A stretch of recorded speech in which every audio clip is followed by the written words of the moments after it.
fun. Other than that, I see the community leaders are already getting me their numbers. Thank you so much. And as soon as we start seeing more numbers in the server, we'll start the slide. I'm going to go ahead and write it all down. Y'all can talk amongst yourselves, but please, please, please do keep it contained. Thank you. Cheese. Sure.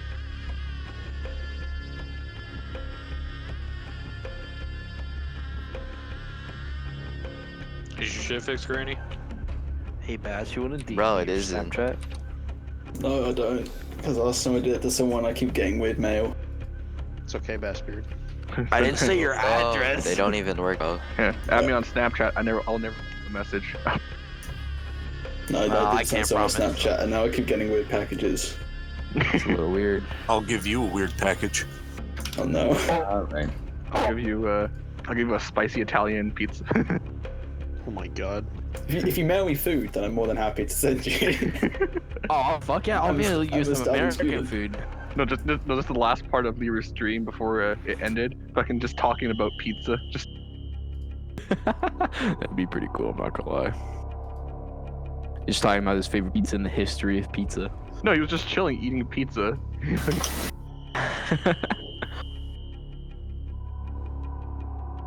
How many individuals are playing tonight, Steph? A lot. 124. Just do it. Man, there's a lot of staff members in this channel. About right now. 17. About 17. All right. Jesus. Hey Anderson, do we have a new?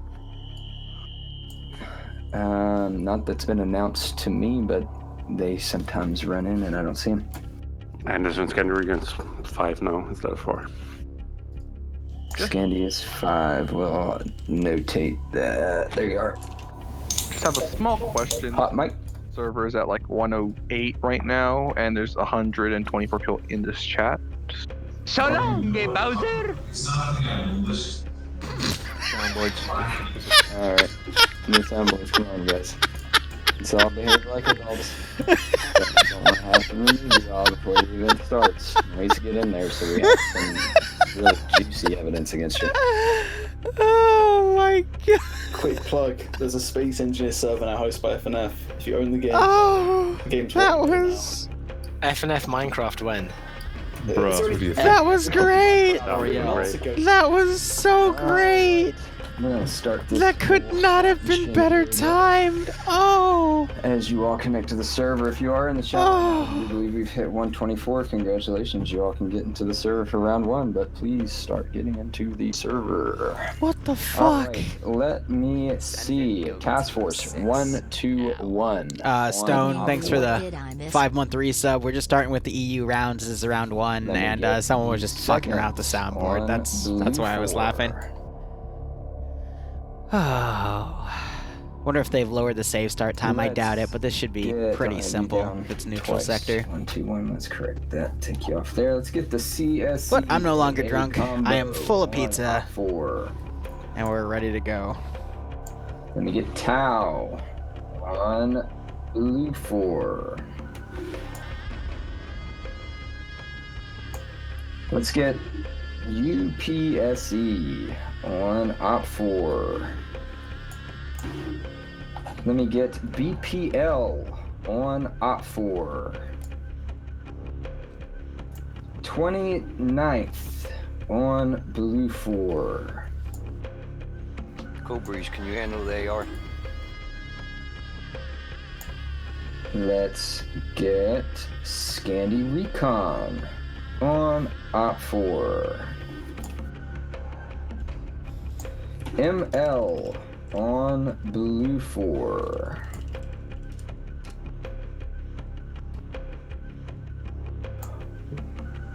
One RW on Op 4. UDS Blue 4.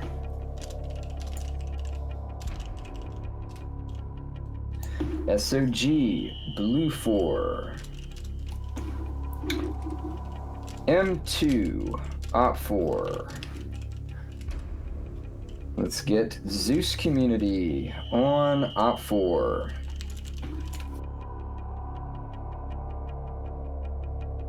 Let me get the 15th on Blue 4. All right, we said there's about 17 Centaur players. Bridges? Yes. All right, I'm going to need staff member divide them up in half. And you can just go for like name to name, and then I'm going to end up splitting them up when I slot. Can you do that for me real quick?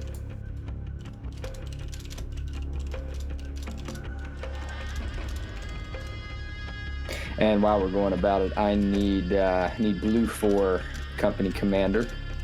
Combat engineer Cold Breeze. Anderson, I'll take it if nobody does it once Centaur comes around. Okay. All right, do I got Centaur split in half? Okay. Nutty Glad.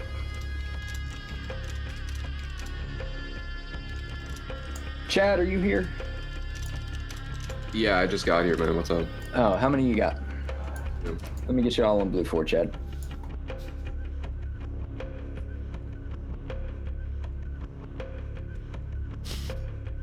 All right, well then I'll just start going down the list in the game. It'd probably be easier that way. Let me get listen for your name, Centaur players. If you're not Centaur, then tell me you're not Centaur and tell me what group you're with. Actually, is there any groups that have not been slotted? 242 is 1. 242 is 1. Come Blue 242. Alrighty, let me get Snow, Bart, Big Purple, and Buckets on Op 4. We're not banning Falcon from the game lobby. Let's get Grav, Logan, Cheese, I have no Mackenzie idea what the factions are going to be yet. We're going to have to 4. see after we get pushed into the mission. Oh, shoot, wait. Someone's been sending me more Twitch URLs. Misu, Paradox, Pronix. Actually, let me get Misu and Paradox on Op 4. Pronix come Blue 4. All right, that's one more thing on the Twitch URL there. I think you mean Paradox. I'm going to turn the music down a little bit when we actually get into the mission, but Misu and Paradox on Op 4. we're just Pronix chilling. on Blue 4.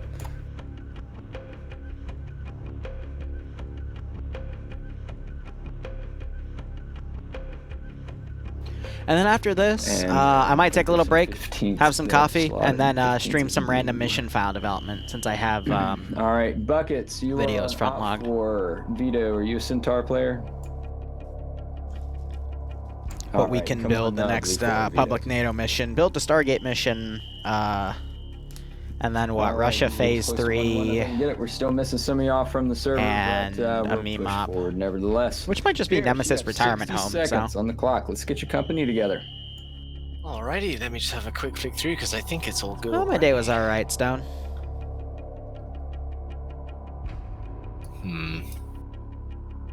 Yeah, I'm pretty happy. Everyone's where they should be. Everything is good. I'm good to go. Alrighty, Hassinger, been 60 chilling. seconds. Let's get your company together. Alright, Pronix, I'm gonna have you drop from AAR to Combat Engineer.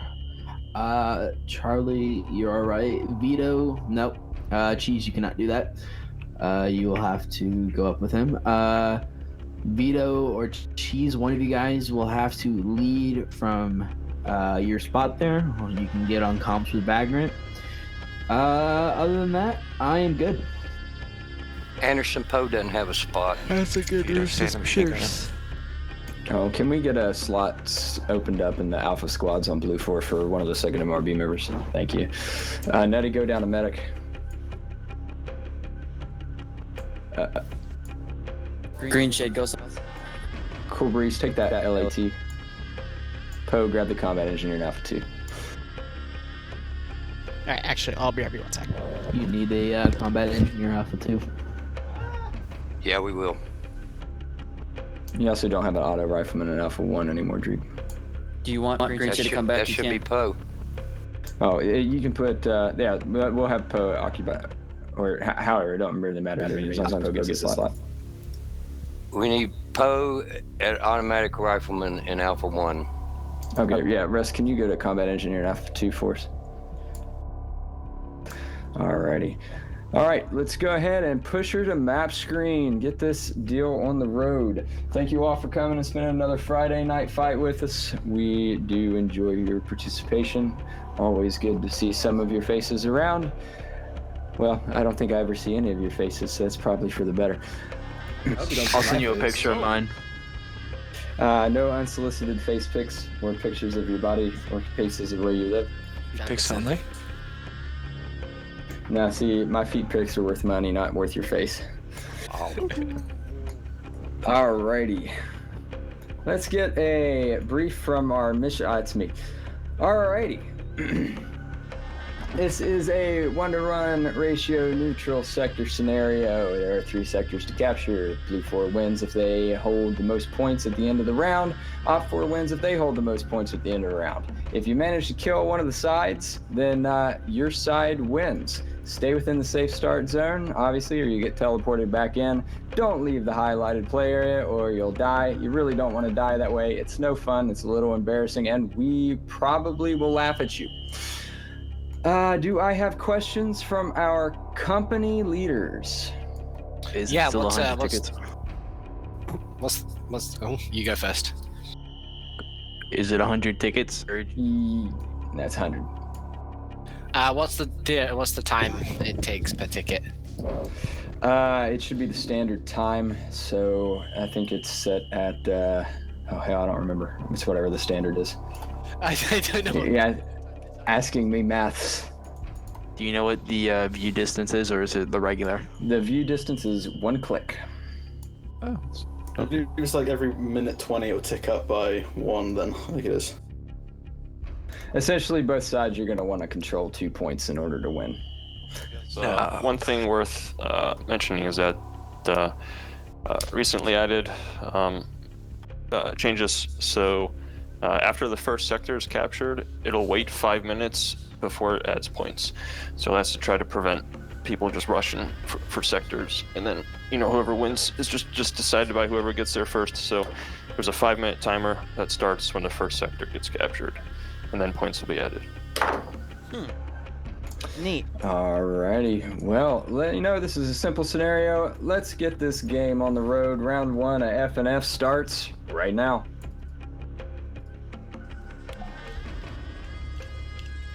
Hello. Hey, Barb.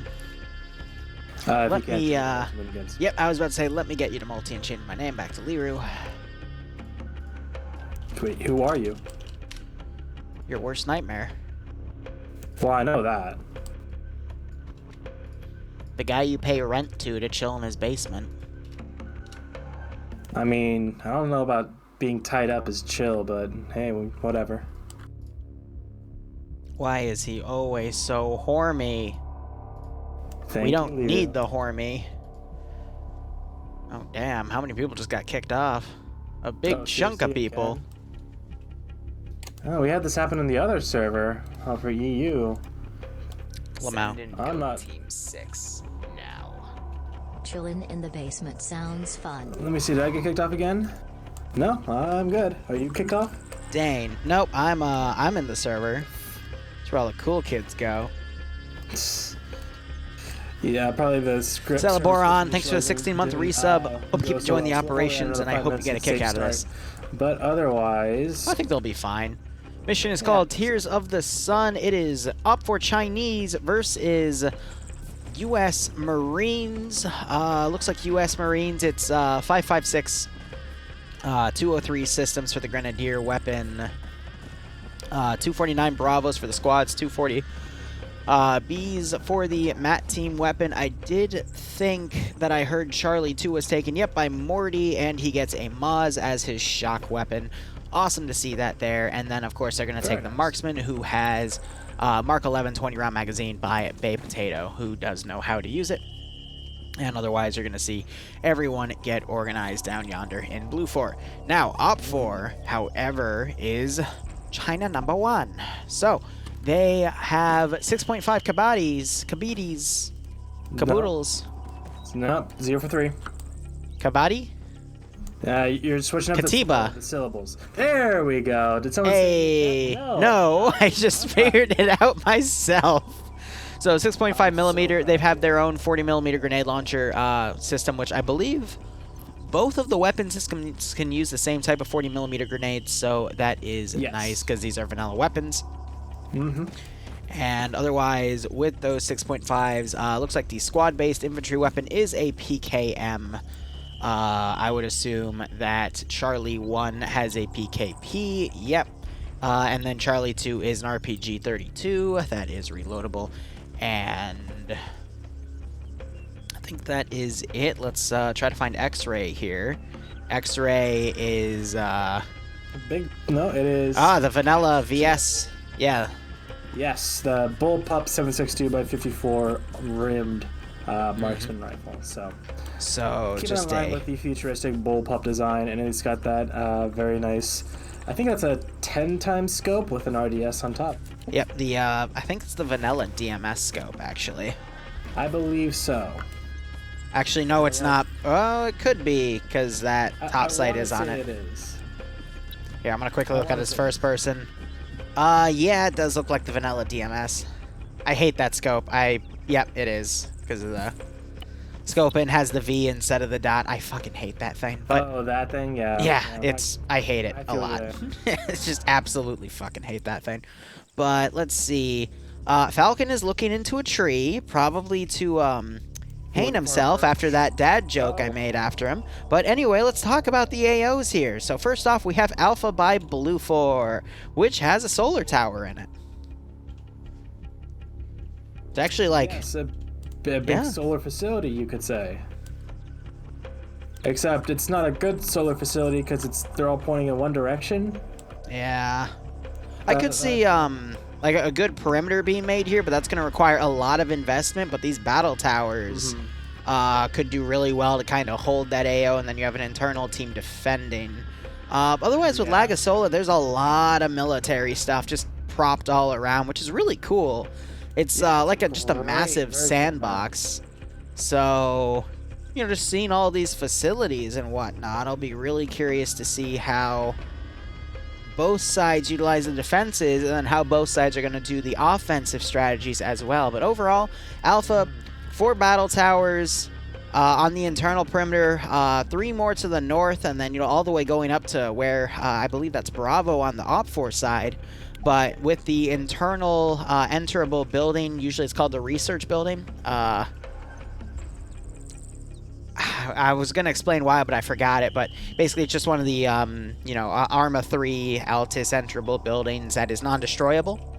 So you could just see the defending faction easily camp in there. And then there's also places where you can go on the catwalks here, but that is usually a death sentence in PvP. Bravo or Alpha? Alpha. Still Alpha. Oh. And, you know, if the solar tower, you could hide people in there, it would count, but you can also blow up the solar tower if you are the attacking faction. And then you got 2 barracks buildings on the southern side of the objective, but they're not actually in the objective itself, so it's not really worth committing manpower to there, because they don't really have the best of eyes in the facility, and by then you'd be stretching your guys too thin. Honestly, this AO would be really cool to see like a defense cache AO, but that is not the game Maybe another here. time. Exactly. Let's look at Bravo. Yes, so Bravo, I took a look ahead.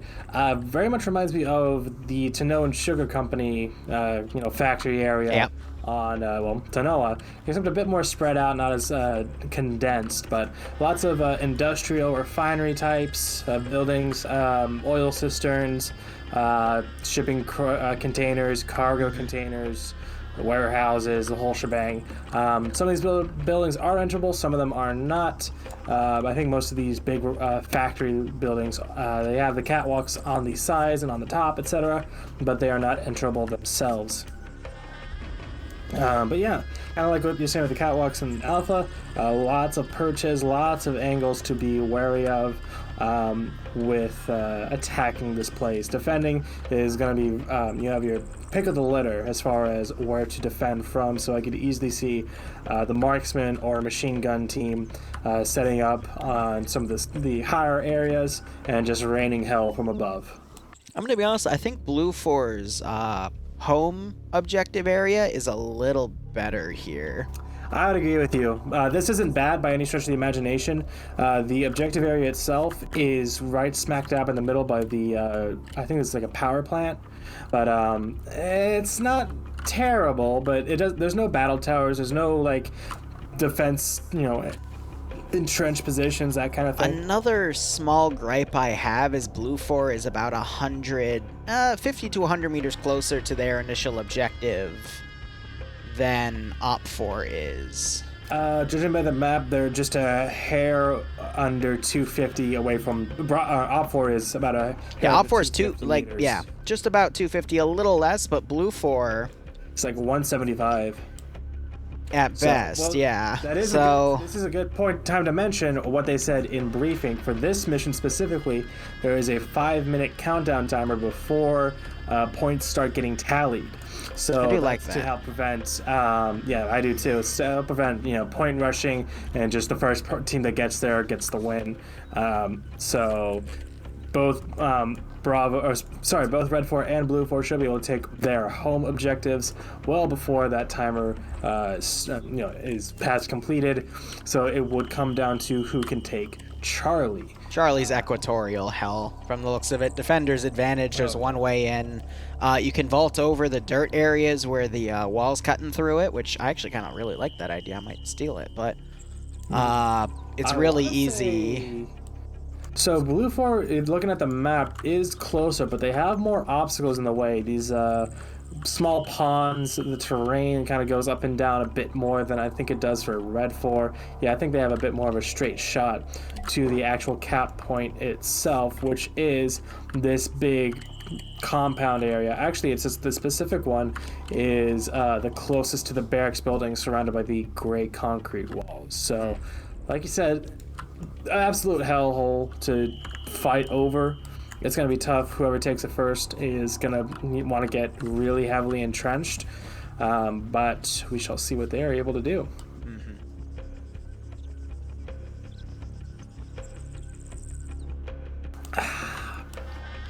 I don't know. I'll be curious to see the infighting between the areas too, because again, there's a lot of defensive compositions and all around. We're kind of assuming that both teams are just going to take their home capture zones and then go for Charlie.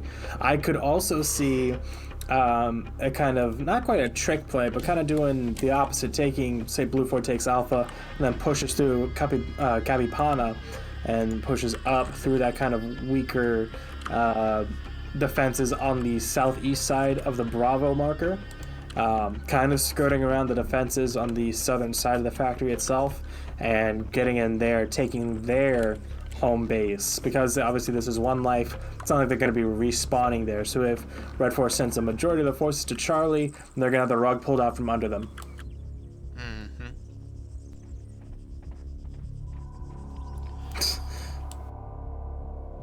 I don't know. Like, again, we can talk all we want, but, for these neutral sectors where it's pretty much just even, it's really hard to see where this is going to go until the actual fighting starts, because as soon as we start seeing people starting to get some multi-kills, get some heavy advantages, then we'll have to see how things go, but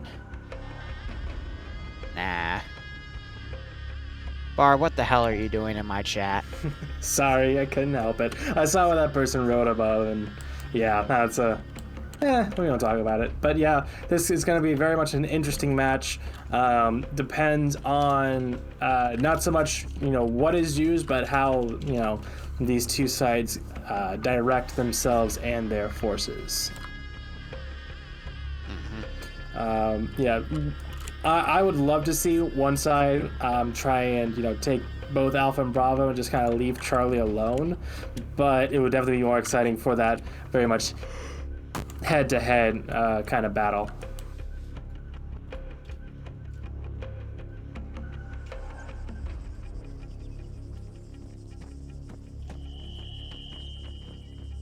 I don't know. Oh, wow, I just got poked with a fucking... Alright, BRB. Why do people give them to me so late? Okay. 3 minutes left in the safe start. They're still not. Some people are kind of lining up. I see, but it's really too. You can't really tell exactly where some people are going. Looks like PFC Wells and his group are. Sent you an update, Multi, by the way. Thank you very much. I'll update in a second. Looks like they are heading. Might be going for Charlie off the bat, but we shall see. Yeah. Logan's a medic and Charlie 1 blue 4. Let's see what stupid shit he pulls today. Who? Logan, the man, the myth, the 50-50. The 50-50. Oh, yeah. Right, the 50-50. He either does it or he doesn't. It's 50-50. He's actually cute. He's very cute. You know that? Oh, dude, look behind Charlie spawn to the north. There's this massive bunker complex, and if you get to the center of it, you're rewarded. Center of the massive bunker complex. Yeah. And Padada. To the north of Op4 spawn by a few hundred meters. Oh, Hudada. Yes. If you go to the center of the cave, you are rewarded. I mean, X does mark the spot. Yes. Ah, god damn it. Hey, at least we found it this time. Stan! Stan! I am the clitoris! You know that reference, right? Please? Is that South Park? Yes. Okay, thank God. At least you can understand that one. I mean, I just heard Stan, and I figured it was Stan from South Park, but the only way I've heard Stan is to Stan like BTS or something. What's that? Wait. You don't know BTS? That's South Park. No? Oh. Is that a new show? Oh wait, no, is it? It's the annoying people on Twitter who put their fan cams up at this Korean boy band. So it's not a show. So should I care? That's what I should ask. Should I care? No, you should not care. I should not care. Thank you. Okay. Yeah. That's all I need to know. No, I gotcha. I'm sorry. I forgot I had to dumb things down for you. Well, Barb, you know me. Is it armor related? Yes or no? Yes, I'll know it. No, I don't care. Well, what about cat girls? Are cat girls armor related? Yes, because you can put them in armor. I knew you were gonna say that. I knew you were gonna fucking say that. You call me the horny. There's nothing horny about it. You say that now. Don't you know there's a Japanese attack pilot for a helicopter that has an anime version of herself painted as a decal on the helicopter? All right. That's not just her. That was an actual recruitment campaign by the JSDF. It works. So it absolutely. Fucking waifu wars bullshit there. Are you saying you don't want to have yourself immortalized in waifu form? I never said no. Exactly. So yeah, we're not gonna comment why Blue 4 has a bunch of medical equipment on the ground at spawn and their handguns, but yeah, Blue 4 is running. Did they actually? Well, so is Op 4. They're just sprinting guns on their backs, triple timing it. Did they actually drop medical equipment and shit to lighten their load? Yeah, someone dropped long range. They've dropped cable ties. They've dropped ammunition. The whole point. They don't need radios. Of this mission. Waifu wars, that good God. People don't rush them immediately, or that they don't get so much rewarded for it. Hey, haven't you ever been to an op for Global Offensive or whatever that Counter-Strike game is? You say in Global, guys, rush B, and then to your team you say, don't rush B. It's the art of war right there, Barbarian. Art of war. All right, points will begin to be awarded in 5 minutes. Blue 4 has captured Alpha, but Bravo has still failed to capture... I said Bravo. Op 4 has still failed to capture Bravo, and all the units are now leaving the zone. I mean, it doesn't matter. The points won't be tallied until 5 minutes. Yeah, but Op 4 still needs to capture the fucking thing. They've got... There it is. All right. They eventually did it. Now you're seeing all these Op 4 guys pushing out to the southern part in the forest instead of following the fortifications. So maybe they're going directly to Charlie. I don't know, but we already do have a large group of Blue 4 pushing across as well. Looks like Red 4, they are making a beeline for Charlie, more so than Blue 4. We see Twig King, So Slow, Granny for the win, great name, Baked Potato, and Pop-Tart from Pluto on their way up there. But a 5-man team is going to get decimated by this 20-man group from Red 4 that's currently heading their way.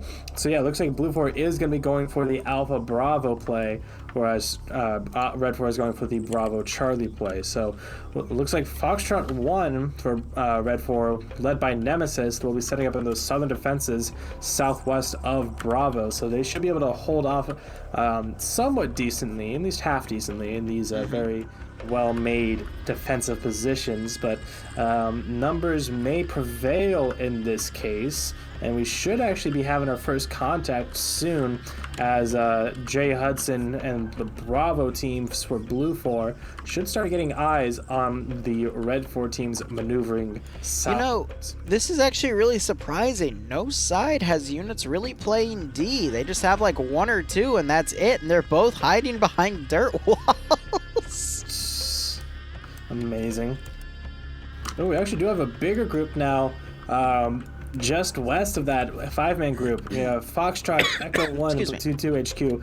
Big, probably 15 to 20-man group for Blue 4, also moving in a big blob. And yeah, they should be able to see each other any second now. Shots rain out from Bravo 1 into the X-ray group of Op 4. And Bravo 2 firing at the Delta group as well. Platoon 2 HQ for Op 4 firing at Foxtrot and Echo. Severe's taking some fire. Fun Guy just took a hit. Now there go the shots going back and forth. We're going to see a little bit of Blue 4 get into the AO, but there is a shit ton of Op 4 guys coming that way. But this allows for Blue 4 to potentially push a lot of guys to touch Alpha. So yeah, excuse me, Bravo. Getting bogged down, getting suppressed, and having to hunker down and return fire. But still, a lot of Red 4 are continuing on. That 5-man team is going to get to Charlie first for Blue 4. But yeah, numbers will be contested as they get head-to-head. So we might see Op 4 commit a few guys away from Charlie to try to flank around that Blue 4 group, but Blue 4 has a massive unified battle line with a little bit of a gap on the right flank between forces, whereas Op 4 has opted from their POV to have a really strong left flank push. Not that much in center, but the right flank have a minimal garrison to hold. And we might, I don't know which one's going to win just yet. I think Op 4 is definitely going to be able to smash into Charlie, but the real question is, can Op 4's far western flank hold against Blue 4? And I don't think it's going to be able to.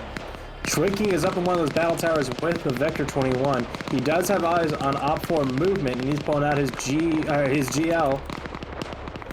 And just short. 203s. Yeah, that was pretty close considering the distance, but yeah, so he has eyes on them. They're gonna start slowing things down, taking it a bit slower as everyone gets entrenched. But it's really just So Slow on Pop-Tart from Pluto trying to capture Charlie here. You do need 2 people to capture a neutral sector, so they will be able to take it here any second now. But they probably will not be able to hold if this Red 4 force can get close. So hopefully they'll be able to contest that, as a good amount of enfilade fire goes onto these guys from Blue 4 on the hill for 1-8. Meanwhile, back over in Kapipana, so extended gunfights going out, seeing some casualties, Lolo getting shredded as he tries to cross an open ground. But otherwise, I'm seeing a couple skulls, 1 skull for Blue 4, and 1 on Red 4, so keeping it pretty even. Still pretty even, yep. No numbers advantage today, so. Yep. So Slow just knocked out another Op 4 guy while trying to defend Charlie. Really? And that was Tarnfolk. Oh, poor, down or not just KO'd? He dead. He fucking dead. He had an LR with him too, so I think he was LR correspondent for Bravo 1. The team leader. Yeah. So that's a big kill real quick. Ooh, and we just saw a marksman shot by Bay Potato going into one of the Op4 guys' heads. The small garrison at Charlie on the battle towers, plus the I guess in this case the western group here on the big hill is doing a really good job delivering enfilading fire on this central Op4 group. If Op4 tries to take cover from one direction, they're shot at from the other. So the best they can do is just use overwhelming firepower as you have Delta 1 starting to get really close to the western side of this Blue 4 force. And I think Blue 4 is going to get overwhelmed. Go ahead. Two things. So points have started. To rack up. However, Blue 4 did not take Charlie. Oh! Why, but Poptor from Pluto is the only one in the capture zone for Charlie at this point, so he will not be able to capture that on his own. Granny for the wins battle buddy, which was the marksman for Blue 4. Yep, that was Bay Potato. He is dead. Dead as a doornail. So they've misplayed this a little bit. They could definitely regroup, get another person in there, and start, digging in Charlie. Firing at the wrong battle tower. Red 4, like I said, has the superior numbers. They should be able to push forward using some basic bounding techniques and get up to at least the walls of this compound now that the marksman has been taken out. All right, we see Blue 4. They're starting to commit a few guys to get on past the perimeter wall of Charlie and to fold in to take the objective, realizing that they're unable to capture Charlie itself. Gores is dead too. Oof. Where was Gores? Gores was over by X-Ray in the battle tower south of Bravo. So he was... Gotcha, yep. Unlucky hit from about a kilometer away. Damn. That's gotta suck. Meanwhile, X-Ray is noticing that to the west, Charlie 2 for Blue 4 is mounted in that tower and has started giving pot shots. I really like how some of these players are looking through the little nudges on the battle towers, really trying to limit their target profile there. As I say that, an AT rocket goes in and knocks Ash out, the machine gunner on top for X-Ray, because Charlie 2 does have the Moz weapon. Great shot. Lots of casualties now. Kraft is down. Swallow, I think, just woke back up. And yeah, Ash down, bleeding pretty heavily, looks like. Yeah, but this Bravo group, which was kind of the center line, if not the right flank of this large Bravo, advance to Bravo, is really starting to fall apart here because Op4 just has the manpower advantage, and now a massive smoke push being done by Op4 to get into this objective. It's going to be up to Pop-Tart from Pluto to hold, but this zone isn't captured yet. All Op4 needs to do is get two. Actually, no, it is captured. Pop-Tart was able to get it, but all Op4 needs to do is get 2 or 3 guys in this zone, and it'll go back to neutral and eventually go to Op4. Yeah, G-Legs and Casey can be the first ones for Op4, going up that big dirt mound, hopping over, no fear, no time to waste. They know that Casey's having some trouble, but G-Legs got over with that PKM, looking to get in there. And yes, that's a cheap spot, but it'll work where G-Legs is now, and this corner is inside the zone, so there it goes. And it should be turning over for out of neutral. Any second now. Yep. Meanwhile, Blue 4's attack here has gotten a little stagnant. They haven't moved that much. So Op4 with this minimal flank has been able to hold quite a bit. I was hoping to see the Charlie squad kind of keep maneuvering, get to the northwestern corner of Bravo and then push in, but that has just not been the case. Now we're going to see Op4 start to get the advantage here as they pretty much take this zone. Ooh, Severe's group over here in between the two cities is being pushed up on by Clown and his Red 4 group. Staff Sergeant Flood going over the rocks. Doesn't know that Blue 4 just is going to run right into Russ. He's not looking. Russ drops him. Takes down the Staff Sergeant. Superior chain of command, my ass. Russ is now trying to push his offensive. He throws something in the air. It's a grenade. That is what you would throw. And he's going to get eyes on Kilbo. Kilbo is on the multi-twitch. He just doesn't know to look right. I think you might have seen him, but he wasn't in a good position. He chose to get to cover. Instead, Rust is shooting under a tree, maybe. Now he's trying to get a pickoff. Does actually get a kill on somebody. A PKM gunner. Nice. Down Porter. Oh, no, yeah, Lee's buddy right there with the PKM. Yeah, he's still twitching. Op4 still unable to capture Charlie because Pop-Tart is just holding this AO down like a fort. Yep, and so Rhino's pushing in with that Katiba. looking for the defense here. Actually, no, they just got it. Pluto was able to delete, there it is. but not stop it. Meanwhile, Nemesis, Falcon, and Lolo trying to hold this position.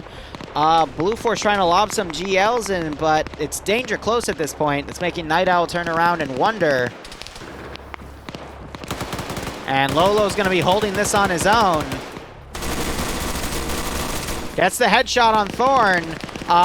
Firefighter doesn't notice. He just runs right around Firefighter.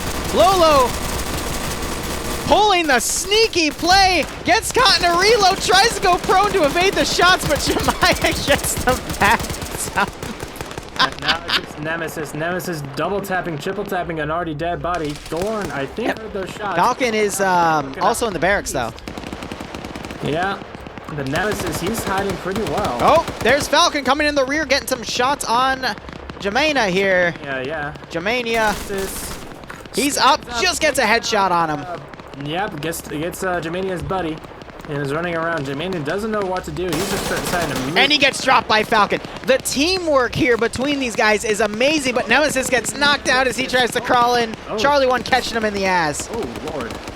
Yeah, Nemesis having a bit of a spaz. And double tap by Montgomery. Oh, God. Oh, Jesus.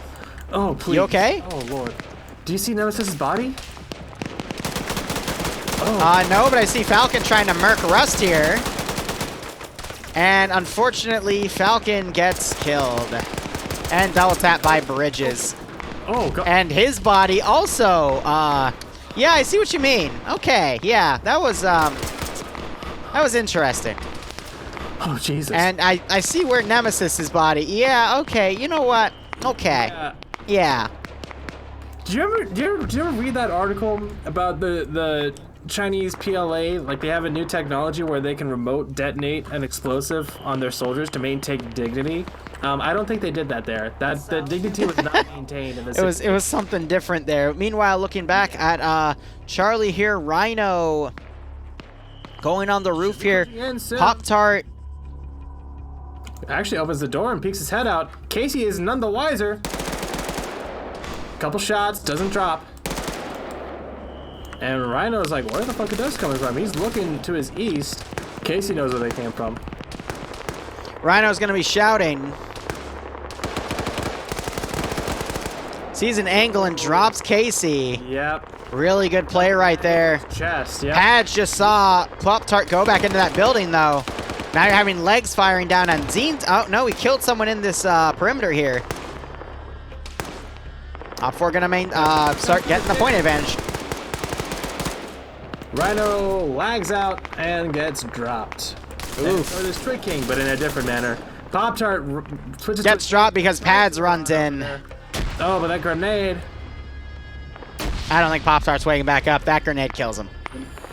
Lord. Brutal grenades. They have updated the grenades for FNF. Yep, increased the damage by 50%. We've already seen it in EU. It's been great. Ugh. Now they're more like Call of Duty grenades, for better or for worse. I like the change, personally. Yeah, I do too, because makes them more useful. Yeah, grenades will actually do their job now instead of being like a rarity where they actually do damage. Meanwhile, wow, that Op4 just put a perfect GL on Stewart, but Stewart was 2 stories below, otherwise that would have been dead on accurate. Charlie 2 is trying to cover Charlie 1 with cover by fire, as Charlie 1 inches closer into position. Meanwhile, Bravo Squad for Blue 4 is shifting its focus to the east to potentially try and recap Charlie, but there's a lot of Op4 guys in the way. But if the remaining 4 Blue 4 guys can... Yep, go ahead. Lurch is the last one alive in the center for Blue 4. He's being pushed by about 8 or so Red 4 coming down the hill towards him. Gets GL'd. He's very much hurt. I think he's being suppressed. Bonk is coming around as well. I think Bonk is going to get the hit. Yep, just as he's bandaging. And there's the down. Well done by them. So that's that center done, and now they have a buffer force to prevent any Blue 4 reinforcements from coming to Charlie. They still have 4 people, Zine, Granny, Matt Coro, and Nova Wolf over here for Blue 4. We got Nurse coming in. He's going to hit Grammy for the win in the ass. Nurse just noticed Granny go into a little bunker right there. Granny does have his marksman rifle. Ooh, Nurse gets a good hit right there. I'm not sure if Zine's going to hear those shots and react because he's currently pinned by Fisher. Yeah, but he's pinned. I don't think he's able to do much. He needs to double tap Granny, though. He's checking all his corners. He's playing it smart. Very good call right there. I think Granny tried to wake back up, but failed. Nah, his body just glitched a bit. He could still, but it's unlikely. Yeah, it's possible. I do not know how much fire he took beforehand, and now he's pushing in. Rushing in, actually. Sees the barrel.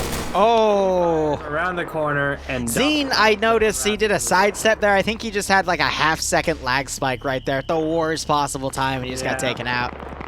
You hate to see it. So now, last over here at Charlie was going to be Matt Coro and Nova Wolf.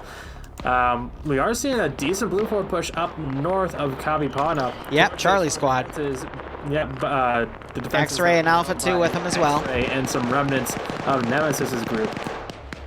So they are holding steady for now, but they might get outflanked by Charlie 2 way out to the west, led by Stewart and with Logan. Ah, yes, reloading while you're shooting. What a classic strategy. I just saw Green Shade get cut the fuck down. Yeah, Swola took down one. Still got Vito and Vagrant up here. The 203 and a 240. Oh my god, that incoming fire. Vito, the key. I'm surprised Vito didn't get mowed down right there. Is not even phased. Does need to patch himself up, though. Logan's breaking away from his group. We might see a Logan play here as he won't be able to take the zone by himself, but he can at least go up there and say it's clear and get a few guys to join him to wrestle control from that sector. Side note, Stathenberger has changed his name because I think he got tired of you calling him Stathenbay. I just saw an Op4 guy fly. I don't know. I'm confused. Where's Stathenberger? Over by X-Ray, south of Bravo. Blue 4 or Op 4? Op 4. He's in the tower, up near the top. He's rearranged his name so the 1RW tag is behind it. I see. Is it because I keep butchering people's names? I'm not sure. I'm not sure. I can't say for certain, but I would assume so. It's the same name. He's just making it a bit clearer for you. He's helping you out. I appreciate it. All right. So Blue 4 doing some more flanking around the northern side, but they are in a striking position to go take Bravo. Meanwhile, Op 4 is sending forces back to assist Bravo. Looks like a fire team going back there. Yeah, we do still have Bassbeard and Fisher, so they both have the slashes, so they both should have long ranges and target on the command net. So they've called for Bravo 1 and possibly command to fall back into Bravo and get a possible counterattack or something of the like. Big Purple has gone down, and I think dropped a nade on its own body. So Nova Wolf and Matt is a medic, and you watch Nova Wolf just drop down in front of him, so he quickly shut the door and almost got stuck as bullets ricocheted in there, and he got Nursk running in to do some more double tapping, since he has been very good on that. Saw 203 coming from northwest of X-Ray for Red 4 now, and would have been perfect as an HE, but instead it was a flare. Love to see that. Blue 4 is now trying to push past this defensive position. We're seeing some machine gun firing into Vormolk's paws as they are moving in, but that was from Cyrus from a really big range there. That's a great shot. Now he's just wildly suppressing that bunker. I'm going to be honest, suppression doesn't really do a lot in FNF. I just don't see people react to it as much as you would think. You know? Yeah, I would love to see possibly for a week that one suppression mod that we use implemented into you know, just a week of missions. Oh, and Nurse is coming around. There's Nurse, yep. Crow. Wiping the medic and his buddy. Ooh. So now I'd give them probably about 2 minutes for them to regroup, identify that the situation has been resolved, and send some forces back to Bravo to help defend. But I would think they're actually going to send some guys to Alpha, but I could also see them sending to Bravo. I mean, I wouldn't see entirely the point of going to Alpha when they already control 2 points. They're up by about 50. Oh, you see that guy get dropped right they there? They have a steady lead and it's only growing. They don't need to get greedy and go for Alpha, overextend themselves, and then get bitten in the ass. That's entirely fair. That's my take on it, but we'll see what they end up doing. Looks like I'm seeing Charlie start to fall back that way now, or at least look in that direction. So we'll see. A lot of fire suppression going on Vormulk and Tech's position. Again from Cyrus, but he's at such far of a range, it's going to be really hard for him to get pinpoint with that. But Blue 4 is slowly starting to breach in this compound. But Charlie 2 is going to sneak around and go hit the objective. And this is pretty good because Bravo's a blocking force. Example of suppression actually kind of working because Vormulk that could just go to their right, hop over the wall, and be relatively safe in Bravo, get some defensive positions in there. But instead, Night Owl running up. But unfortunately, he got shot dead by, I think, Fisher, who was... Someone was prone. I think it was Bart, actually. But now Bart's getting shot in the side of the head by Bridges. And Bridges also tapping Bassbeard there.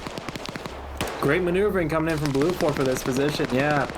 They were able to take this pretty quick. Ooh, Cyrus is able to get a long-range shot. I think that was... Nope, it wasn't Tech. It was one of his battle buddies, though. As they were trying to get to the dirt wall for perimeter, and Blue 4 on the other side of this wall, pushing right into Bravo. They'll be unmolested. Cyrus is on 2. Cosmonaut now looking over at Manglex. They're trying to get over the wall. GL going out. Get some shrapnel damage on them. Not bad. A little far away, but not too bad. Fisher turning over, getting some shots on buckets. Yeah, Manglex is just going to be death by 1,000 cuts if he doesn't move. He's popping smoke, trying to get some cover, but smoke isn't going to stop a 203 from busting his balls. We actually have Blue 4 group led by Logan and Anderson. They're now inside the compound for Bravo, just about 50 or so meters away from the capture zone. They're watching flank security of these smokes, trying to find an angle they might catch Manglex vaulting over the wall here, and he gets taken out, though, by either Bridges or Cosmonaut, knocking that wall over. Yeah, so that clears it for X-Tech and Warm to come Yep, but Jimmy's here is going to start firing. Not a bad little 1-2 punch. Oh, Stewart is friendly firing forces, though. I think he just dropped a friendly. So we do have that blocking force for Red 4 in between Kabipana and there's a dead friendly in that bunker. They're starting to take some fire from Blue 4 Bravo, but I don't think they're exactly pushing. I think they're still holding as part of a flanking force, a blocking force. Yumi's gets hit, but he got Vito and Vargrant coming in to try to assist. Stewart just has to hold them there, and these two will be able to get right behind these guys and knock them out. Great tactics tonight in this first round for NA. Definitely. Working together on both sides of... Oh, Vargrant with the 240 Bravo. Oh, that was mean.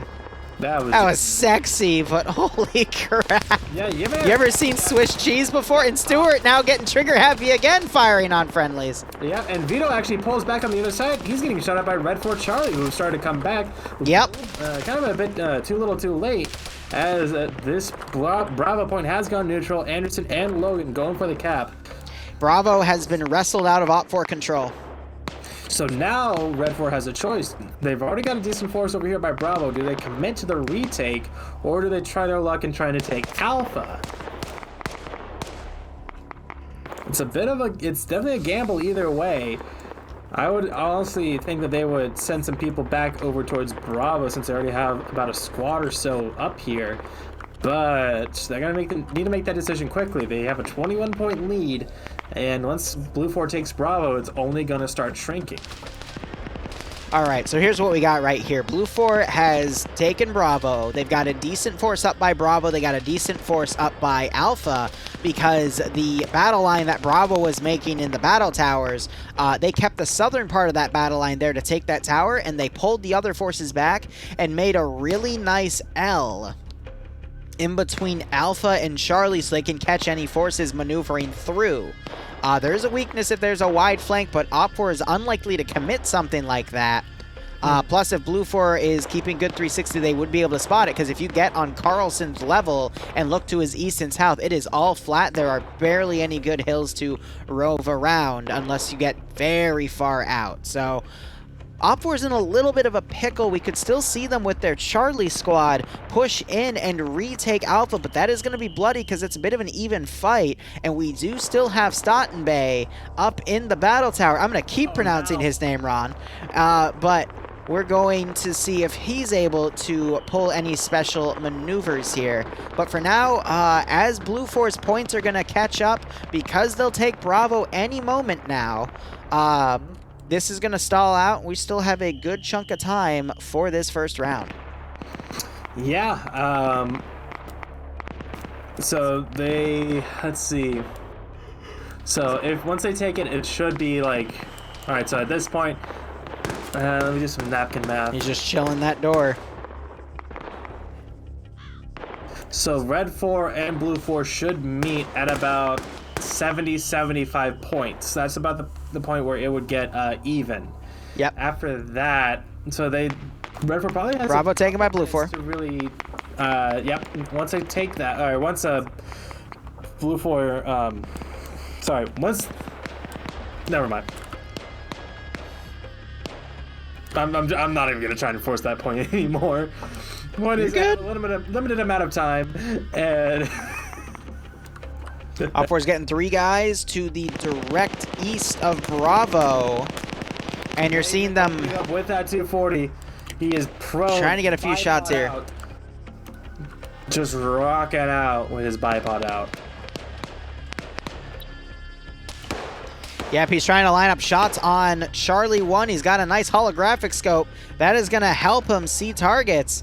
And he is waiting for those guys to come out from behind that rock right there. He's moving his holo scope a little to the right so he can see better movement, so nothing's obstructed by the actual sight of his scope itself. But he will be easily able to shred through any concealment that this Op4 group pushes through. And there's the fire coming in. Manages to get Coda. Oh, that was both him and Cyrus firing. Bonk is now trying to return fire on Cyrus's position, but the damage is done. We are at the point where every kill is going to count. And you got some Op4 guys to the south. Just a little bit of delta here. They were at 4, but one just went down. Because again, this L-shaped position that Bravo has made is going to deliver some very nasty enfilading fire if Carlson can move up and get into position. I was about to say, yeah, Carlson's moving up, and with that combat engineer, he could potentially chuck a nice little satchel. He'd have to get very close for that, though. He'd have to get very close, but with this foliage in his way, oh, now he's open fire. There he is firing, gets a few shots on Lee.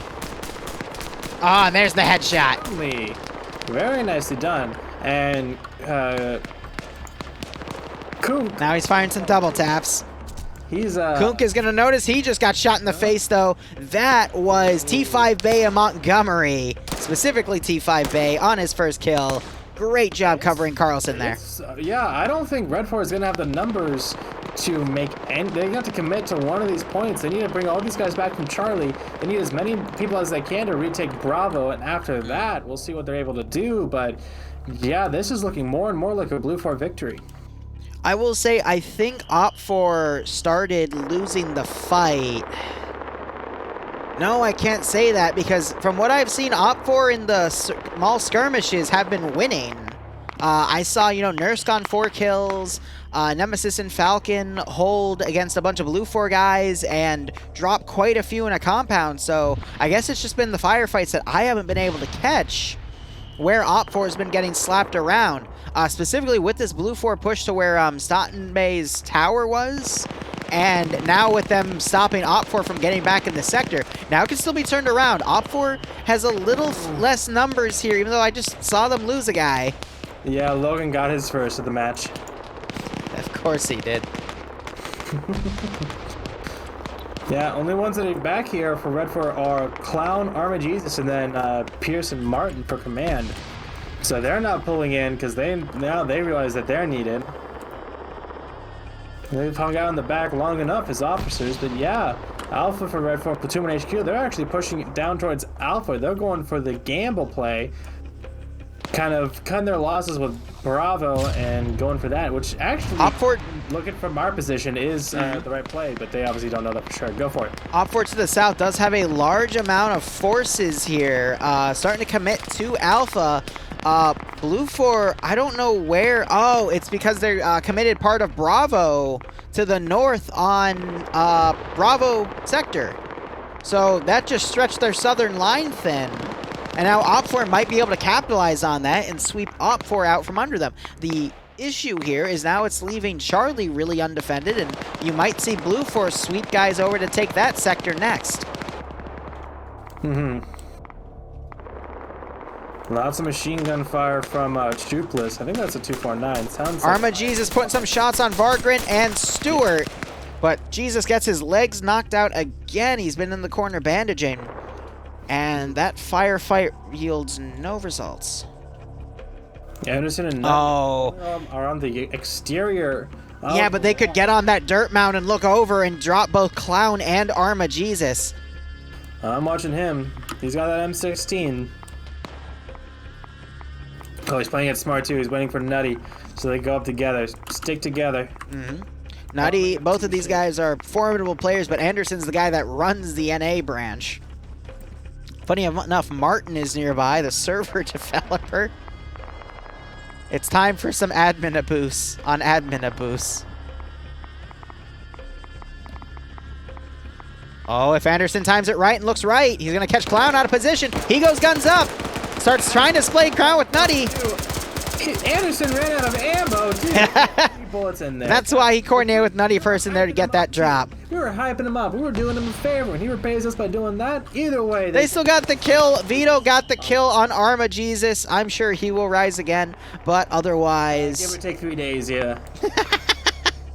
Religion jokes. Anyway, it's not looking good for Blue 4 on the northern flank. Southern flank, there is a bit of a chance, but they're down to 3 people. They were up to 5 earlier. I don't see OpFort being able to repel out at this point. Blue 4 will probably mount up a counteroffensive and try to take Charlie. Rocket going out onto T5 Bay in Montgomery. I think hit T5 Bay with some shrapnel, but seems to still be doing okay. Otherwise, yeah, that was kind of their ace in the hole, I think.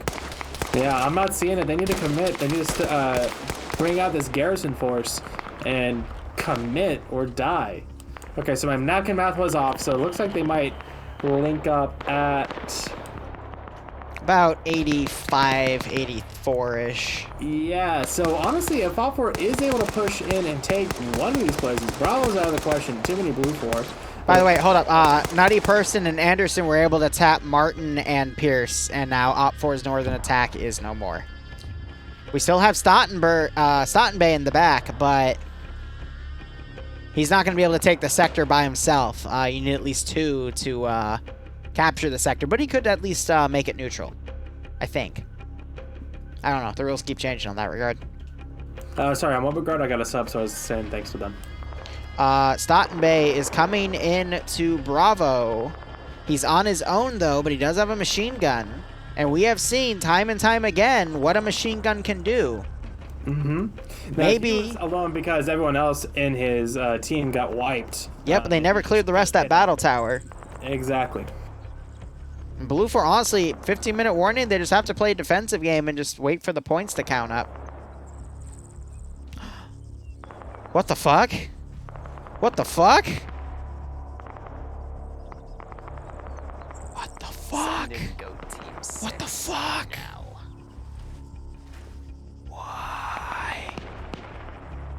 Nearest is on 3 kills over here in this blocking force. Now we do have that Red 4 garrison at Charlie. They're starting to pull out and assist these guys over here to their west.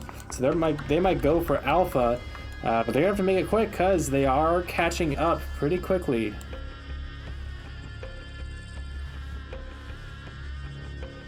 Yeah, I think you're right, about 83, 84, maybe 85.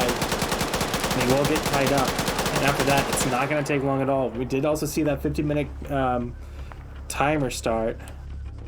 Although I'm not seeing the updated one. So, yeah, they have a limited amount of time both on points and actual time. Okay, then.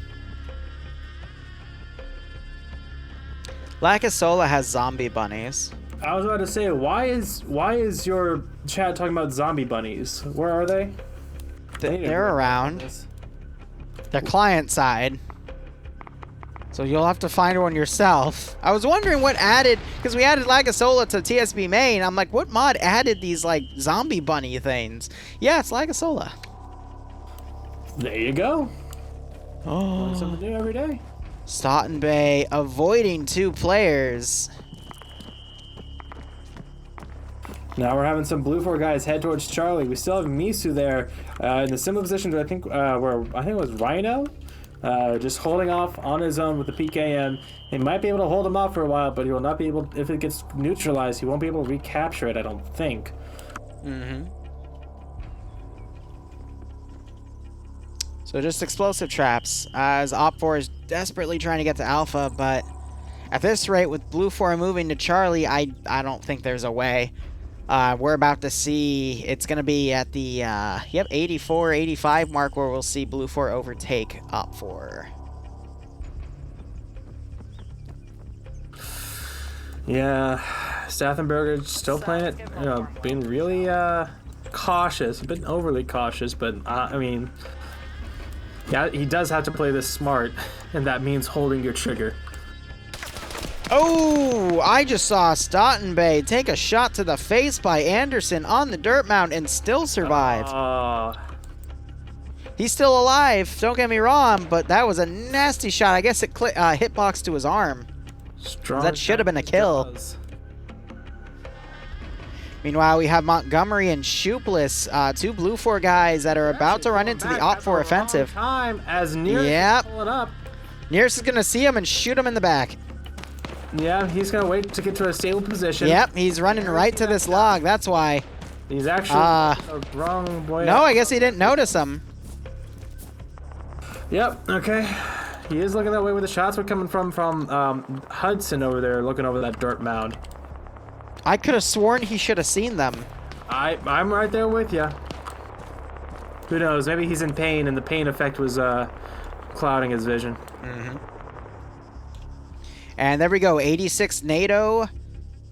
Excuse me. Yeah.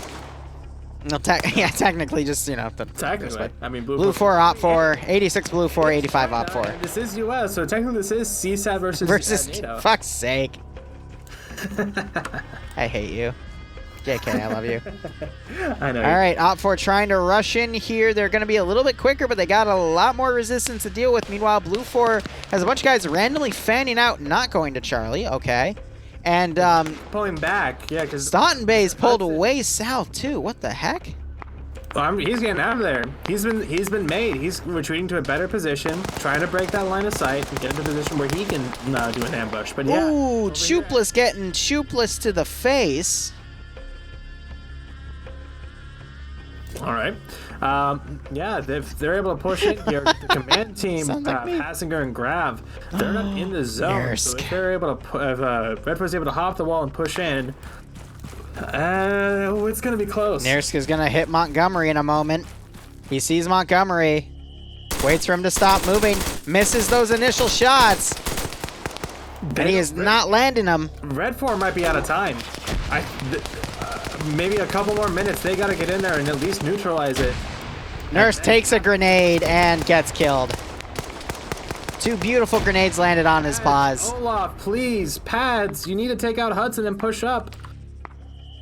Time is of the essence. 92 NATO.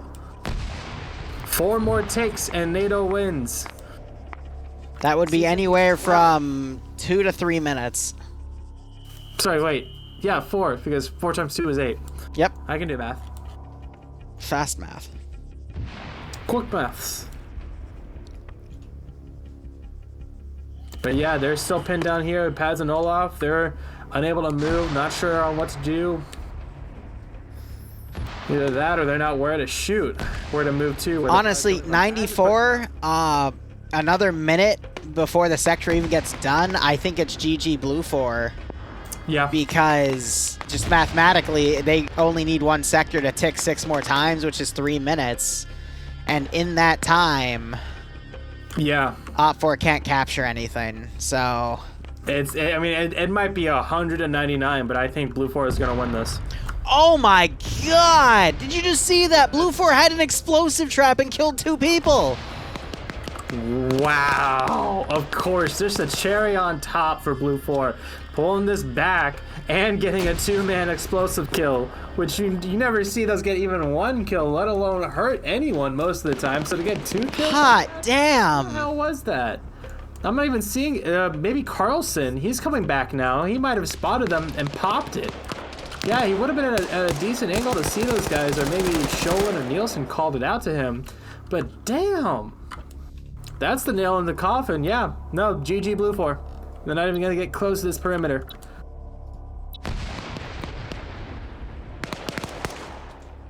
$98, one more tick, last 30 seconds.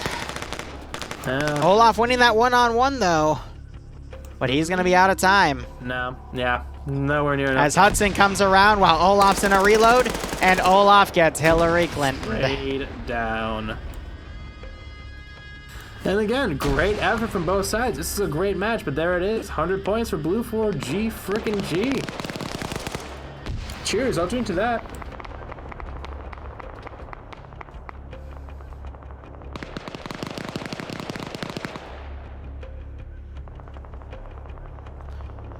Whew. It was close. It was very close. Very, very, very fucking close. GG. Look at all those skulls. Alright, let's jump back down. Alright, chat, I will BRB. Grab you. Correct. I didn't even die. I just went unconscious. I tried to save you, but I also went unconscious. I'm confused. Why didn't we have guys sitting on Bravo? The ones that were south of Bravo. They were just... That's how we lost Bravo. We didn't have guys sitting on it. Why? Because they're better defensive positions to the south of it. Yeah. And they lost it somehow. Yeah, because there was a guy still in it. All right, if I can get community leaders to give me your numbers. Rush is sequential, right? Aster, you want to run on my 15th? Or Yes. what are you think? Rush is sequential. Okay. Any friendlies in Cherno? Wait, what? Somebody's in me peeing me.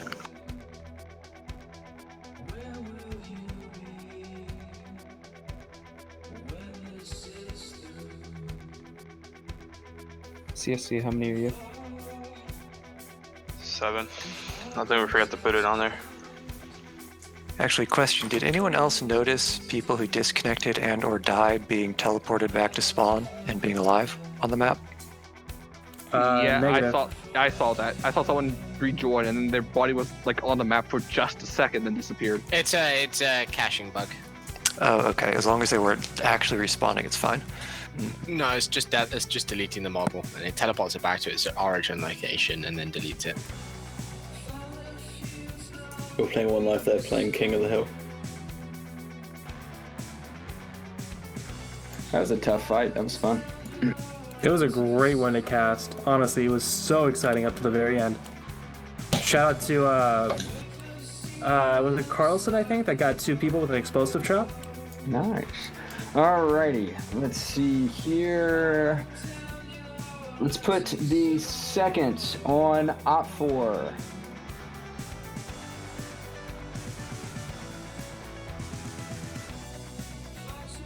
Brennan, Field, you want to take a crack at platoon?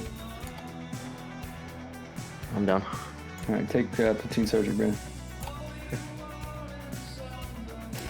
Let's get. I'm a dumbass. Task Force 121. What was your numbers? 7. 7. Okay. I wrote your unit name, but I didn't write your numbers beside it. How dumb is that? That's it. All right. Let's get CSC on Blue.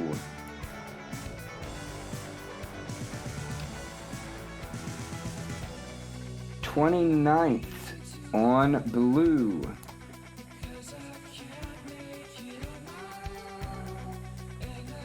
Let's get SOG on Red. Then we get Tau on Red. UPSE Blue.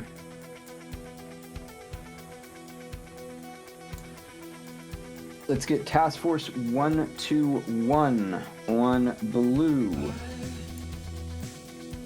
Work assistant AR.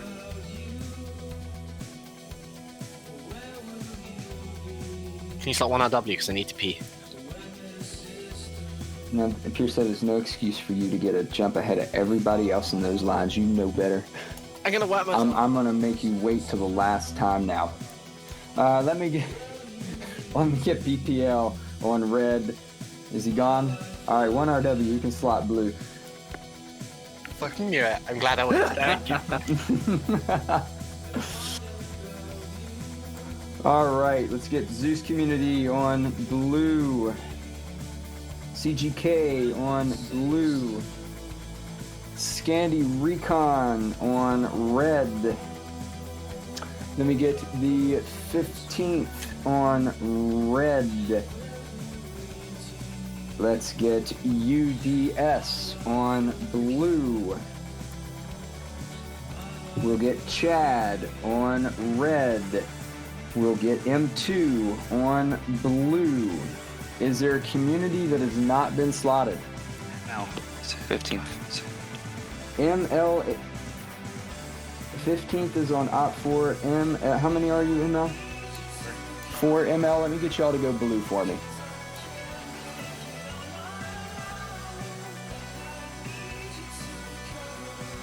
And I'll do the same thing with Centaur again. I'll call your names out, and as I call them out, slot up. If you're not on Centaur, you should be slotted already. I don't know why you're not. Let me get Snow, Bart, Big Purple, and Kraft on blue. Is T Fisher Centaur? Okay, let me get T Fisher, Grav, Logan, and Cheese on red. Then we get Lopez, McKenzie, Night Owl on blue. Martin, Mizu, Pronix on red.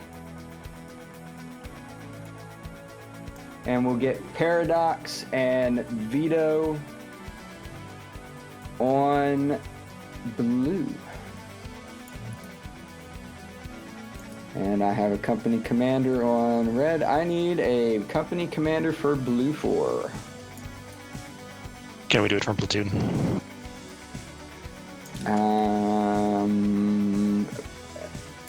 No, it doesn't.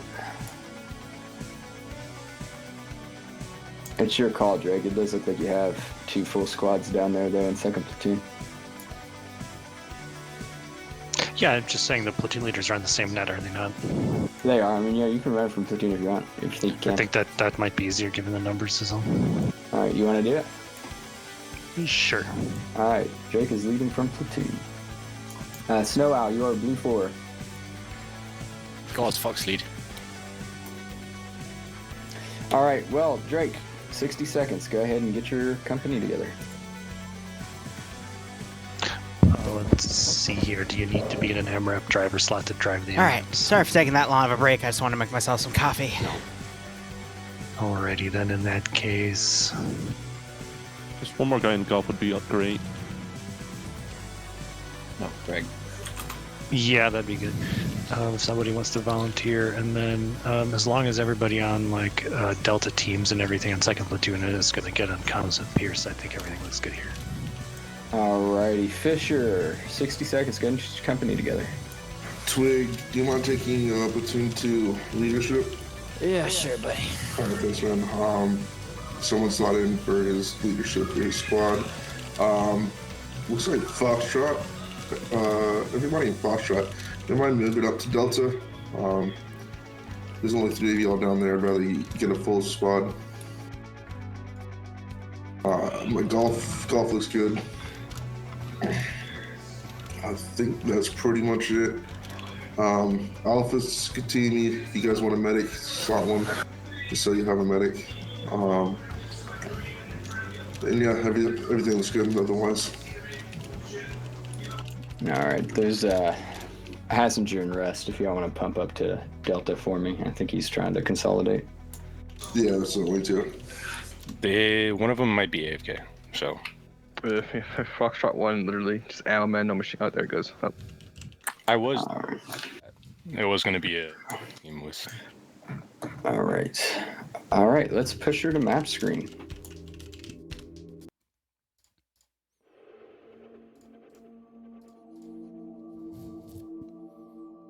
All right, and everyone on the multi is still streaming. Cool. All right, guys, it is round 2. Where are we not pushed? There we go. So, how's everyone doing tonight? I just want to make myself some coffee because I think after this stream, when FNF concludes, I will continue the stream and work on some mission development for the weekend. Kilobyte's still a thing.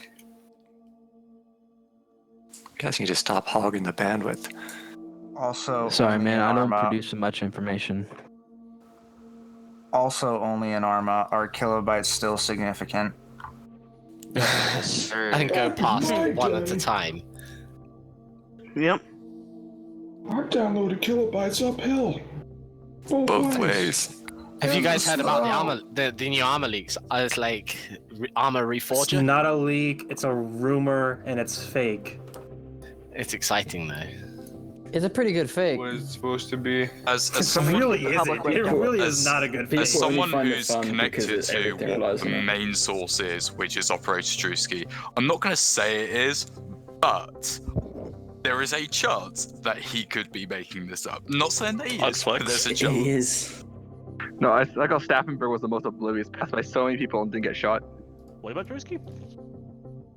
It wasn't leaked by Drewski, it was leaked by... Until 25 at least. Who's the Arma Life guy? It's Sysin and no. Sysin, yeah, he's the one that leaked it, Forehead. I know a dude called Camille who makes hard surface models for Armor Reforger. It's definitely a real project. He's a Polish hard surface artist. 3D I would stuff. generally trust Sphere because he just knows fucking loads of people. Also... Alrighty. Alright, I'm gonna speak on that. Montgomery, can we get a brief? Because I know... Yeah, the super basic, just rush game mode, no extra buildings. Terminals must be taken sequentially. All right, questions from our company leaders. Fantastic, I love it. All right, good luck, have fun. Round 2 starts right now. Okay, so can I speak on Reforged real quick, or whatever they call it? All right, so it was leaked by a guy who has leaked things in the past about Arma 3 through Twitter, and he's been correct about them. And then it was Sysin who also asked him a bunch of follow-up questions, which he answered. So it is going to be a thing. It's just you have all these other guys that are, you know, go for the high viewerships and stuff, making their own content about it, wondering if it's a true thing or not. But it's just going to be another project. Like, do you remember the PvP project they did? Was it Project Runway? No, it was something else. I do not. They released a few years ago a small-scale, like, PvP squad-based thing that went nowhere. But that was leaked. People thought that was Arma 4 back in the day. It wasn't. This is literally just, it's meant to be basically their how do I put it? Remastering Arma Cold War Assault. Because all the images are from, God, what's that cup map? The cup ported one where it's like Desert T to the southwest. And it has that runway, which is super barren, just a few military structures. I think it's Nogovo? Yeah, Nogovo. Yeah, or something. it basically had a few pictures from the southwestern towns of Nogovo, just upscaled in quality that you would see in something like DayZ. Because again, the engine they're running DayZ on is the engine that they do intend to put Arma 4 on. So this is just another project they're making to give themselves experience in doing stuff with that engine. Yeah, That's it. kind of That's almost really like a remaster to get them acquainted, and then they go ham on Arma 4. I could see that. Yeah, That because makes again, sense. DayZ was a test project for it. Now this is going to be another test project for it. So when they go in, they can make the buggy mess in this engine, what will be known as Arma 4, and we'll fix it all with mods anyway. So for sure. that's it on that. In terms of the campaign, guys, I don't know. All I know is that that's what it is. That's all that's been leaked right now. That's all that anyone actually knows. Everything else past that is pure speculation. Well, like the screenshots that I saw, they were all like of the M81 camo, which makes you think of like they're redoing more of an Operation Flashpoint thing. Yeah, exactly. Just in a new engine. So I don't know if they'd redo like the East Wind campaign or anything like that. No, because they're not going to redo Arma 3 stuff. They're only redoing Cold War Assault, the OG Arma stuff. So OFP. Old Maladin, potentially, old Everon, old Nagovo, that stuff is what they're going for, but that is all still TBA. It's just the leak was done to generate hype so people know, hey, Arma's going to still be a relevant thing.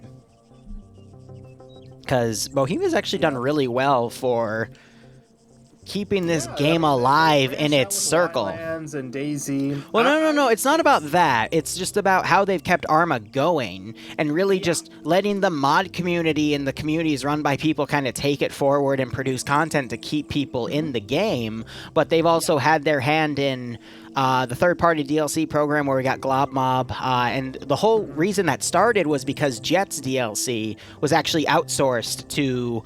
I always forget the damn name of the company, but that was the first, outsourced DLC. That was the test run, and the framework of that led to the creative... a third-party DLC initiative, that's what they call it, going forward. So... if you actually look at Bohemia's history over the past 5 years, everything they are going to do is based off of stuff that they've already done test runs on. And if you watch the people that know information have leaked things in the past, they will keep leaking things because this is all part of Bohemia's plan to keep you... And when I say you here, I mean you guys watching this stream right now, you entertained with Arma 3 stuff as they slowly prep into Arma 4 half a decade down the line. Because they've also had some pedal backs with, God, what's the term where you're pushed back on something? Setbacks, that's it, setbacks. Delay, not necessarily delays, because delays would imply that they were working on something, but the setbacks come from a lot of the DayZ team stepping off, and those were the guys with the expertise to make Arma 4. And now a lot of those guys, because they have left, now they need to get new people with expertise, and that's what this remaster project is going to help them do. I Make just sense? want to say one thing, and let's get started on this because we only have 10 minutes left on Safe Start. Please, if you're one of those people on Twitter who goes around saying, "Oh, you need to make Arma 4. Arma 3 has been out for 7 years, and it's at the end of its life." Don't ruin Arma 3. It's in the modding prime right now. I sound far away because I'm drinking coffee. Fuck. That and... well, 3 things. 1, that. 2, you sound like an asshole. 3, they're already working on it. You don't know that they're not working on it. You don't know that they're not doing it. Okay. They definitely are. Let's not insult those people, because those are the same people that got pissy that the fucking Cyberpunk sewer grate wasn't the exact German design that they were supposed to be going for. Anyway, Op4 is Russian-based. They are defending 3 terminal sites. I said they were sectors. They're actually terminals. And they have to defend them in sequential order here, which means only Terminal 1 is active right now. But Terminal 2 will become active when Terminal 1 is taken, and then Terminal 3 will be active when Terminal 2 is taken. Meanwhile, Blue 4, I would bet, is just your standard Blue 4 US variety, and they are a marine woodland camo. So basically our 5.56 versus 5.45 boys. I'm going to fly back to Op4 to confirm. And yes, that is true. So 5.45 v 5.56. Just modern days around. The mirror match we've seen time and time again, except that Op4 this time around has a lot of good transport here and 2 BRDMs for both scouting and mobility, potentially counterattacking, but we'll have to see how things go. Blue 4, though, has... what? So, you know the person who always takes machine guns that we know and love? Falcon? Yeah, he's got the opposite. Marksman rifle? Yeah. We'll see how on Op4? On Op 4, yeah. Yeah, Nemesis being the team lead for X-Ray. Interesting. So, TSB and Scandy combined on X-Ray to make a group. That's nice.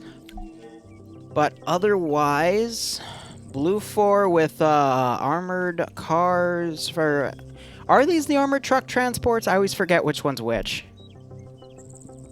I don't think these are the armored ones because the glass would be slightly tinted. Oh, you talking about the Blue 4 ones? Let me check because I can't... You do know which ones. No, they have the big wide windows. Those are the unarmed ones. Yep. All right, so... More or less, Blue 4... with 3 M2 VIX, but Op 4 has 2 14.5 with 7.62 BRDMs, which can be mobile, but... Almost saw a crash at Blue 4 spawn. And Op 4 is already pushing guys back, but this is a pretty standard 3-shot AO. First terminal's in a town here. It's not the most defensive thing in the AO here, but it could get the job done. It's just in a random building. I could see Op 4 committing a few groups, maybe up to a squad, to 2. This area, the fact that it's down in a gully kind of makes it hard to defend, because anywhere you go to attack it, you're going to have an elevation advantage, which is a bit of a a blessing and a curse, but that's neither here nor there. The fact that they would have to fight that is... I can understand why they're going back to 2 and 3. Though it looks like Twinking is heading up to the town with some people in tow. Yeah, full squad in that. I see that. What's that? Truck. We'll see what he does. You drinking coffee? Yep. Nice. Is it the Korean stuff? Yep. But I still don't have condensed milk. Nice. I mean, not nice that you don't have Not nice, I don't have it, Forehead. Making fun of me. Okay, no, stop, Barb. Okay, Terminal 2 is a construction site, that classic half-finished 4-story building that we all know and love if you've ever played DayZ, or even just spent a lot of time on Chernarus. This compound, it's not too bad. It's condensed, if nothing else. The construction site gives a lot of perspective around it from any kind of attacking vector. But yeah, there's not. Once you get inside the compound, there's not a lot for the Russians to defend with. But it could be useful, but I'm not seeing anyone actually stay here. Looks like they're going to 1 and then to 3, which is incredibly lopsided. Not something that we usually see, because unless they want to die at Polana, then they're going to need to get out of there, and they're not really going to be able to get out of there really quickly. So I don't know. We'll see. I've seen this strategy in the past. Basically, the defending faction, they put a small group to defend the first terminal, nothing to defend the second terminal, and then everything to defend the third terminal. And the point of it is to give the first terminal garrison enough time to do a little bit of damage, and then ultimately pull back to Terminal 3 using Terminal 2 as a buffer.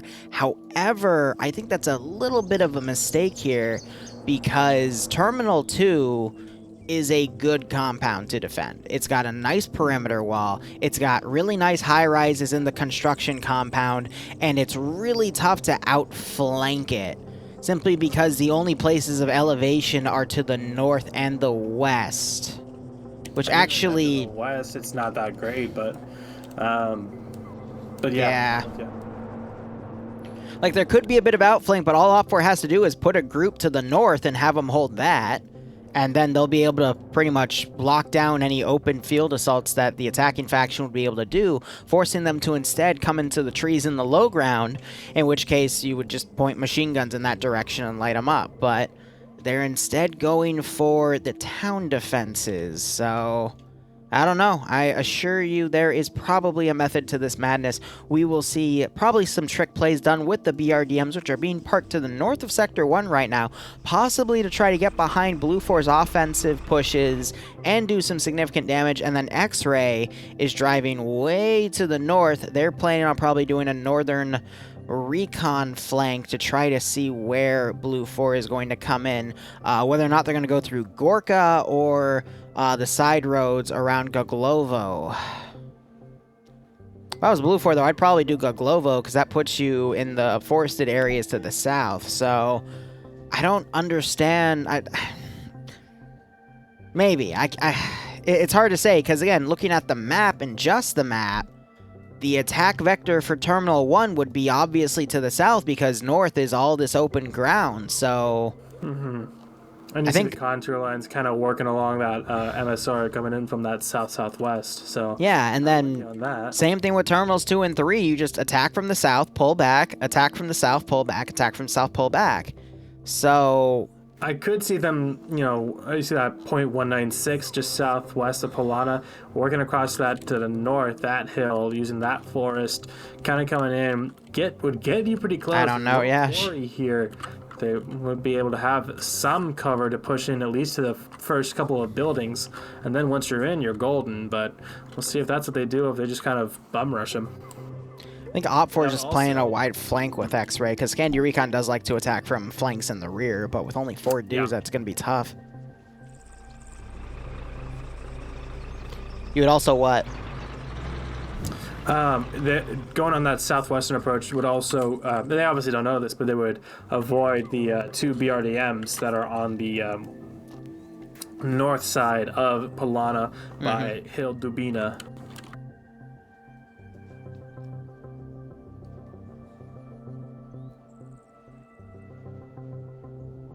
I don't know. We're going to see the plan open up. I think those BRDMs are just going to park up there and act as mobile weapon platforms on the ridge here in Dubina. But I don't know. I think it's always worthwhile to risk sending one of the mobile vehicles to try to intercept Blue 4 convoys. Because they're obviously going to go through Goglovo, probably use the northern SSR of Goglovo and Shakovka. And you could easily just cut them off right there. I love how Blue 4 and Red 4 are using the MRAPs and the BRDMs in the same capacity. And they, in the armor categorization, they do count BRDMs as MRAPs. So it's neat seeing the two of them work like that.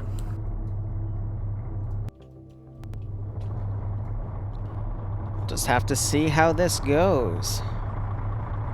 But Blue 4 is pretty much all mounted and ready to go. Op 4 is pretty well separated in... Actually, separated is not the right term. Spread out would be a better term here for Terminal 1. Again, derelicting Terminal 2. And I see explosive specialists in the far north and far south, specifically northwest and southwest of Terminal 3, potentially laying traps. But again, that explosive trap towards the end of...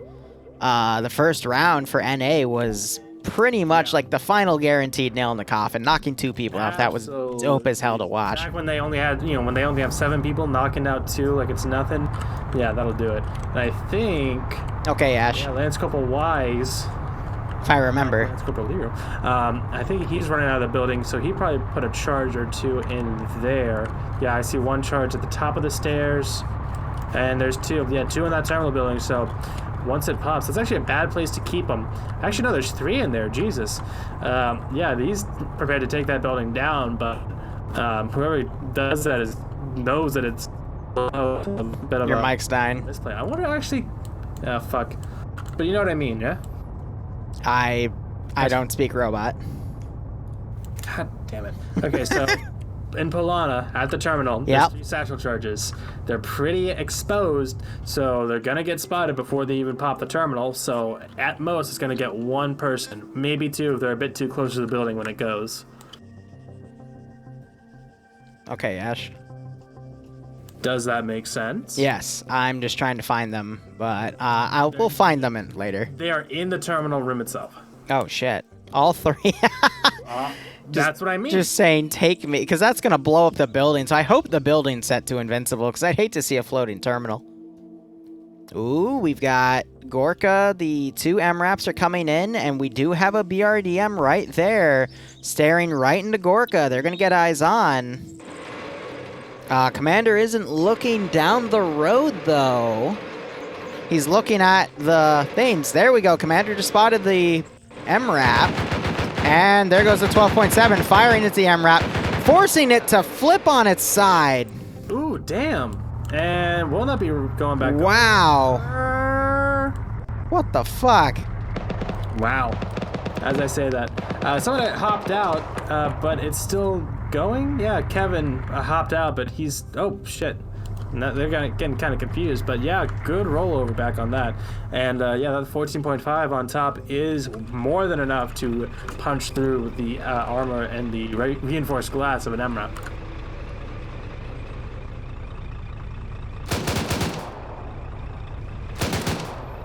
More shots going out over the second MRAP.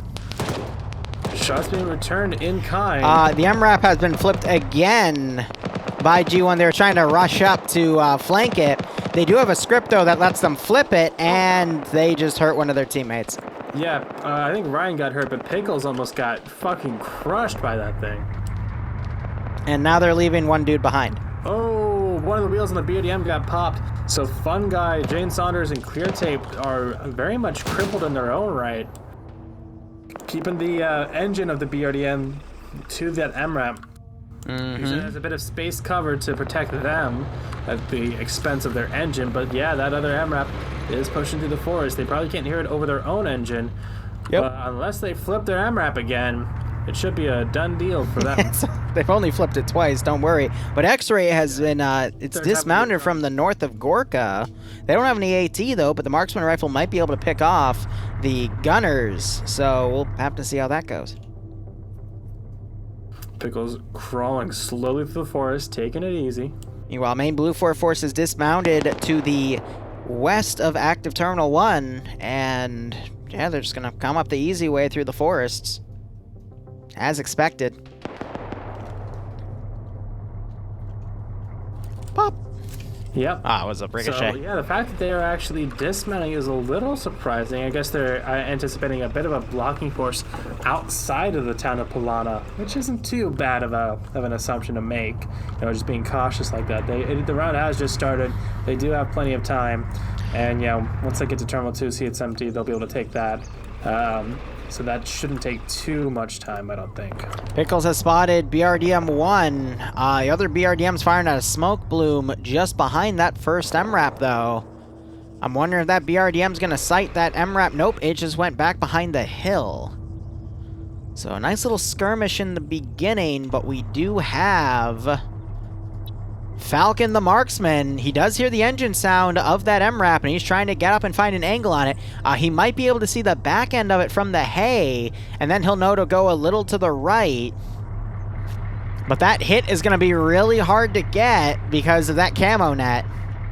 Ooh, BRDM-1, driven by Lurch and Lennox. He's trying to find a shot. Forward, heard some shots coming from the forest and pulled back. Second BRDM just got hit with looked like a GL, and I thought it was cooking out for a second, but no. No. Damage. I was about to say, unless it was an HEDP or something. It did, however, take out one of their own. Looks like Mito, yeah, who was a medic. He got clapped by something. Might have been the M2, I don't know. But he is dead. That BRDM. 14.5 ringing out in that forest as the MRAP moves to engage from the flank. You still have Falcon trying to get behind this other MRAP, but it is starting to drive off. But that Falcon was not going to be able to get a headshot because the camo net was covering the back of that dude's head. Oh, the BRDM actually has spotted the MRAP. It's that's stationary because it is missing a wheel, and they can't exactly put another one on while they are taking fire. So X-Ray is going to be out of position here. It's a cat and mouse, except the mouse already has a broken leg.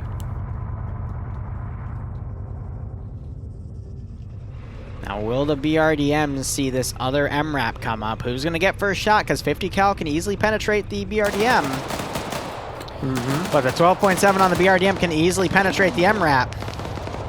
Yeah, that was a headshot right there. And here comes the MRAP. But the 12.7 was ready. And they get the gunner. The 14.5. And now he's pulling back. I think the gunner's still alive. But yeah, he does wake back up. Or someone else replaced him. Yeah, I think someone replaced him, but Yep. And he turns in. Hey, Drum, thanks for the raid. How's your Friday been? So other BRDM is trying to hit more of Foxtrot 1. They already got the team lead, I believe, with the other 7.62 spray. Ooh, gets away just in time as the M2 from MRAP 1 starts firing. Actually, I think that's technically MRAP 2. Golf 1, that marker. So the other MRAP's pulled up by the gas station. You do have Op4 X-Ray coming up close by it, but all of these skirmishes, oh shit, you're right, the other MRAP is coming around behind to hit the other BRDM. Other BRDM's hearing those gunshots and is quickly trying to turn around to assist. As the other BRDM, it's trying to line up a shot now. It can't find it though, it's largely that first person and just the trees in the way. I think it sees the chassis now, there it is, it's opening up. Can't get a stable shot, and now other BRDM has 2 men down. It's only the commander that's alive in it, though. Yeah, Lurch is that last one in there. Both of them are dead. Yeah, so basically the BRDMs are being outmaneuvered here by the MRAP.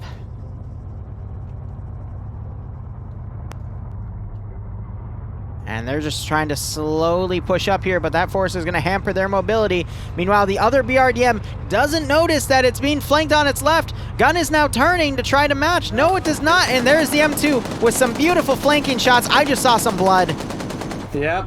Everyone's still up, and it looks like it wasn't too effective.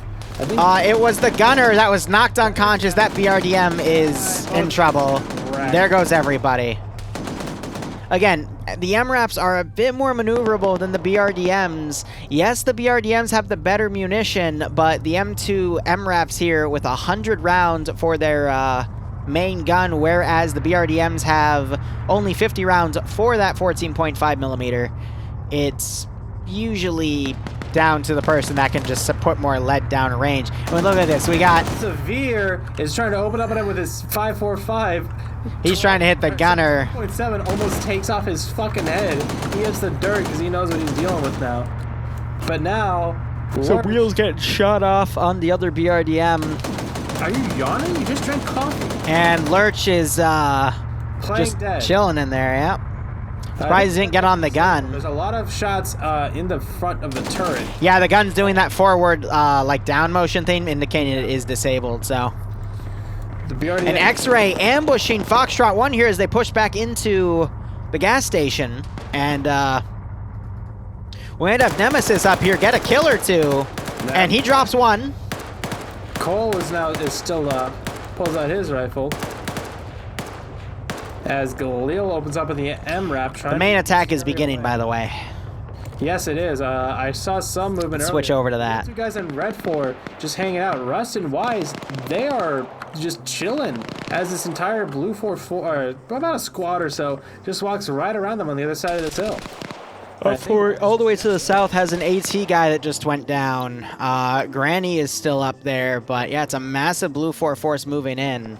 Yeah, so they are using, avoiding the open field to the north, using the force on the south. That does, I mean, that's almost painfully obvious what they're doing. So we'll see if they're able to react. They're out for a guy. Wise just needs to stay alive long enough to blow those charges once the terminal starts. I almost wish you could like trigger a time countdown. Yeah. So you could hit it and then it would go off like 10, 15 seconds later or whatever you set it to. But hey. You can only... Well, you can set them to timers at when you place them, but yeah, but not like not you can't during. Click them off and then set it and have the timer count. Granny's been knocked out, and you've got Matt here trying to stay close to the terminal building so he can death those charges, but he takes rounds and he is now pulling back.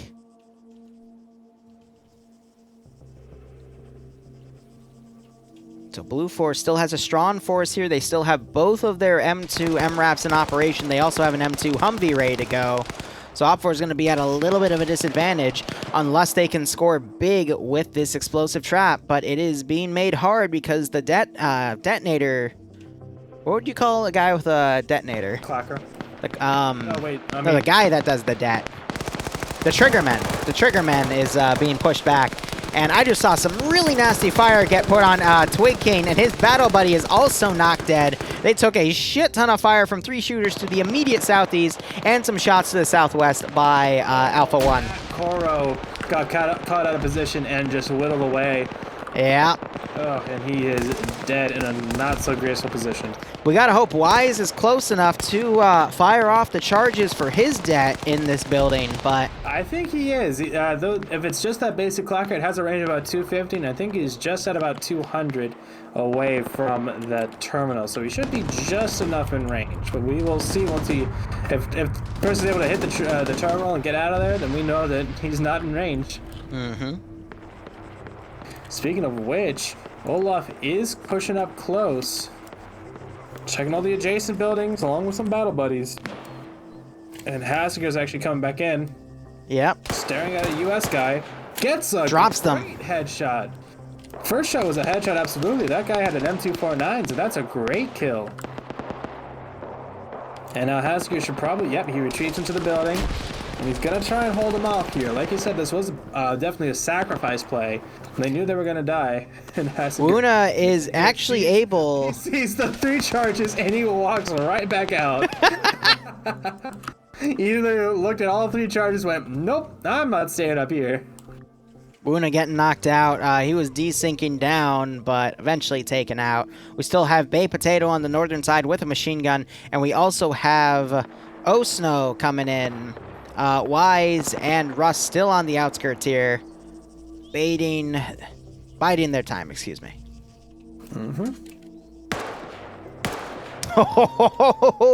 Hassinger just dropped Snow with a single headshot and then a double tap shot because of the desync. And he's on 3 now. That's great, but now he is taken out by, I believe, whoever is with Guy Fieri. When gets taken out by Rhino, who's still... Possibly Arma Jesus. Now you hear more vehicles coming in. They're transport Vics. Blue 4 is already thinking ahead on once they take this sector, where are they going to remaneuver to? That's smart. Hit the trigger. AT coming up! From Rust!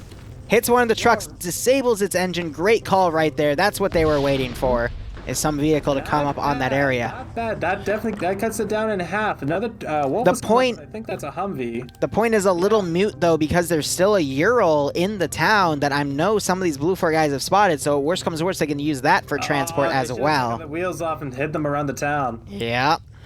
That would have been the big brain play. But or just destroyed them.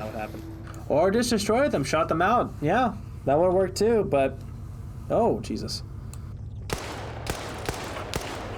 Shots going into the terminal building.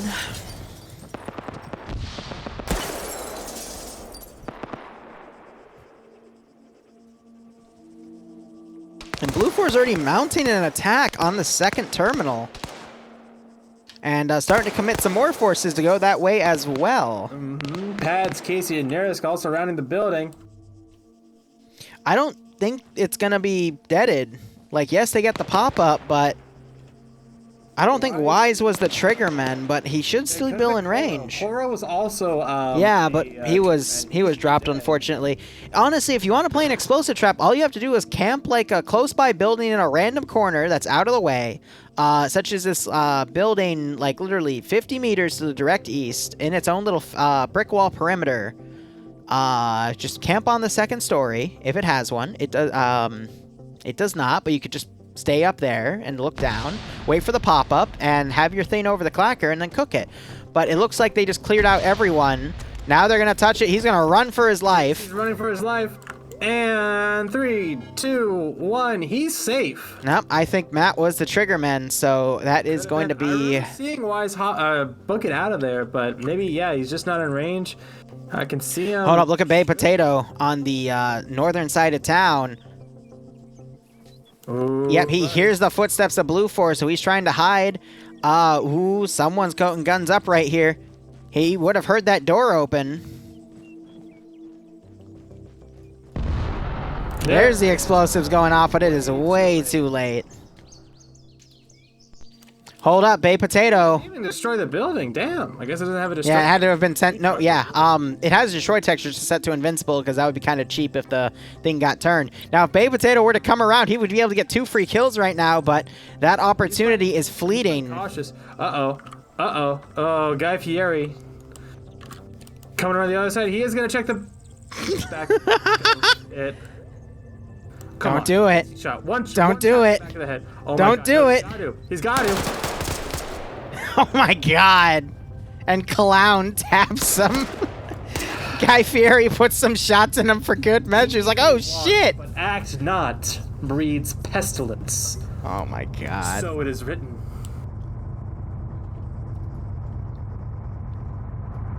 I don't know. Bay Potato was a dead man if he did, dead if he didn't. He was just switch balaclavas, you say. No, I've got the one I have right now. It's the fucking middle part. It's hanging on by a thread, so I gotta switch to my white one. I'll be right back. That's fine. Bay Potato, I mean, he was damned if he did, damned if he didn't. He wanted to see if he could get away with it, but there's just too many guys right there. One of the M2s firing some shots into this tower. No one is in it, though. They're just making sure it's down. Good call. Better safe than sorry. And now Blue 4 is already poised to hit Terminal 2. I think they're just holding for a little bit, getting some recon data here, getting behind this little rock wall, waiting for more forces to come up. But I don't think they would have spotted any activity in it yet. Maybe the team leader, but otherwise the real fight is going to be for Terminal 3. All OPFOR is trying to do right now is whittle down the clock, so they get the most bang for their buck on defending here. It looks like, as I predicted, they are gonna, Blue 4 is gonna be commandeering this Euro, seeing that their truck has been shot out. But funny enough, they've got 2 Vics down here, and OPFOR could just wait this out and go get them, but instead they're running away. Maybe a potential wide flank around, get out of the area, come back, take a Vic, and then get behind where Blue 4 is going. That would not be a bad call, because I think that Humvee is going to get left behind, and OPFOR could just take it.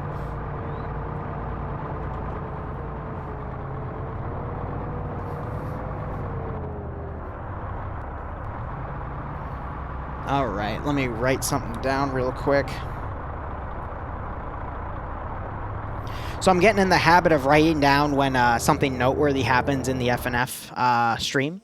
That way I can easily go back when I'm editing the VODs and cut them all out and, you know, use them as highlights or use them as shenanigans footage. Just, you know, ways I'm trying to think of to be more efficient with the channel and not miss any of the fun moments you have seen in this VOD. Welcome back. Thank you. It took me a minute to find my white one, but it's a bit of a worse fit, but the middle part is reinforced for, you know, to be idiot-proof. I see.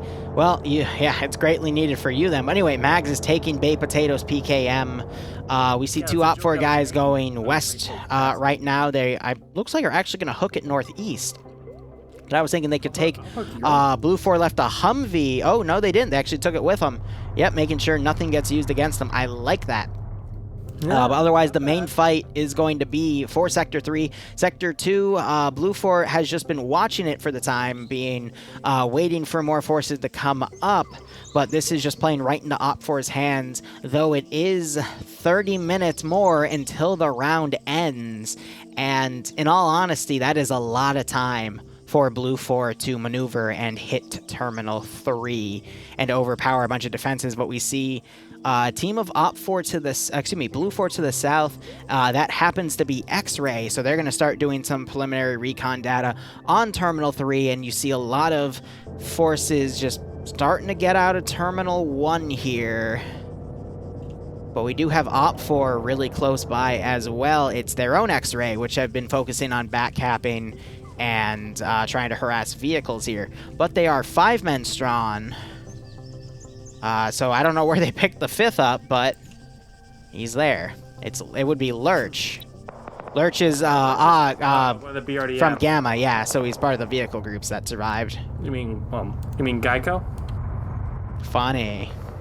Ah, we both can make shitty jokes. Ooh. All right, so OPFOR is doing some long-range shots on Blue 4 Echo 2 to try to keep them in the forest right there. And then we have Cheese who is close by this terminal site, hiding in a bush. I'm gonna check Terminal 2 and see if there's an explosive trap by it. I don't see one. But usually, there's definitely no one in range. Well, yeah, but they can hand off the detonator to somebody else, and I've seen them do that before. But what do you mean? If they do that, then what's the point of the explosive specialist? They're not an engineer, are they? Just another rifleman at that point, dude. They can also they're the only ones that can defuse explosive charges as well. But yes, they can hand their explosives to other guys, so... Yeah. We actually have seen it. Maladin 2035, the Northwestern Airport, there was a mission done a while ago where Task Force 121 actually came into the AO between the military base and the main airfield. It was in that fake kill town, which you would run drills on. Right next to the military base, they disabled the charges next to it. So when they activated the terminal, nothing was deaded because they were able to defuse everything. So they are used, but it's very rare to see.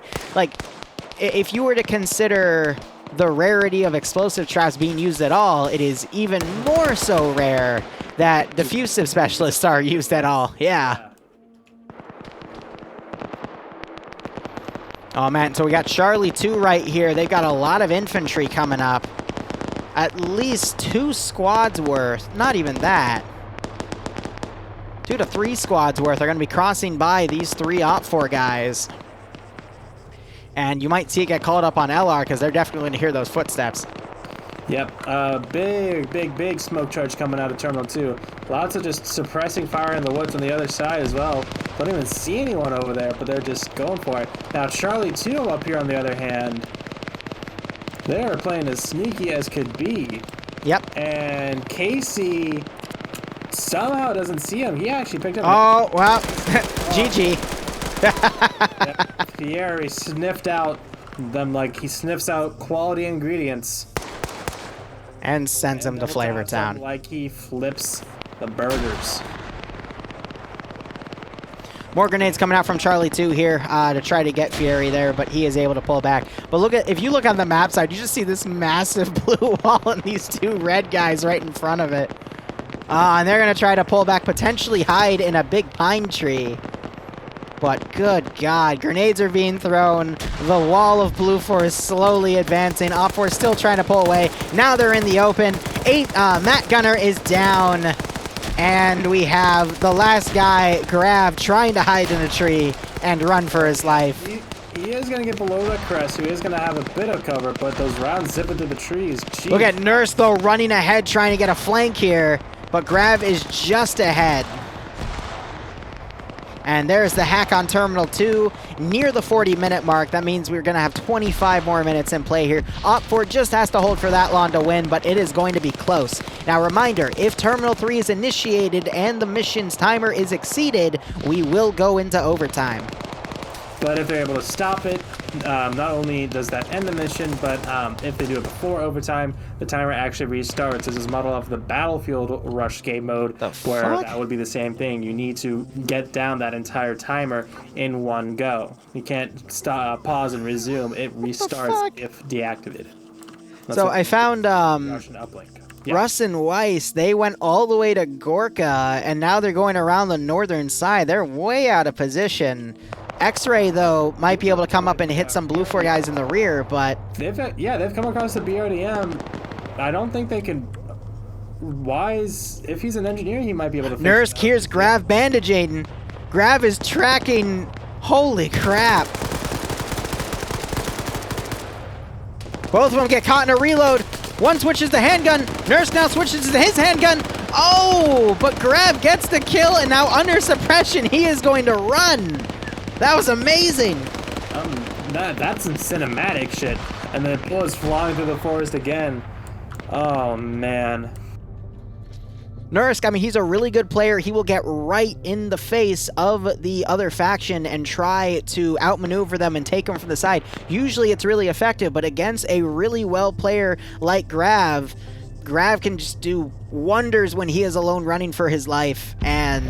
Ooh, Oh, there was there. in that building. Oh wait, no, that was the hack completed. It just took out the entire building and collapsed it. A building in a long time. Yeah, it killed a dude. People forgot that it does blow. Yeah, look at the western side. Yeah, there's a dude dead on the second floor. I guess the people got lax and forgot that GBU does do an explosive damage because it's a GBU that spawns on the terminal. And yeah, it blew up the fucking building. Actually, it's now actually on the eastern side of Terminal 3. Drake is looking at that direction. I don't know if he spotted something, but if he's actually not AFK like he looks like he is, he might be able to see X-Ray coming over the crest just to his southeast. He is actually at his computer. I do see movement. If I turn off the icons, I do see some movement. But does he is the question.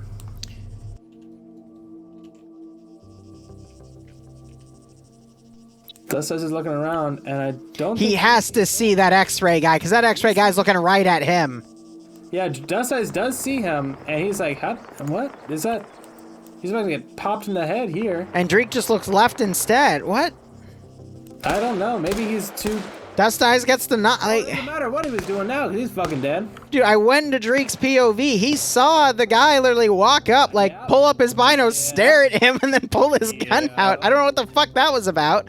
I thought he was AFK, but then he looked left, so he just, I guess, wasn't paying attention. Maybe just sipping his coffee or something. Who knows? Captain Drake, more like Captain Reek, because he stinks. Oh! Okay, Barb, that was horrible even for your standards.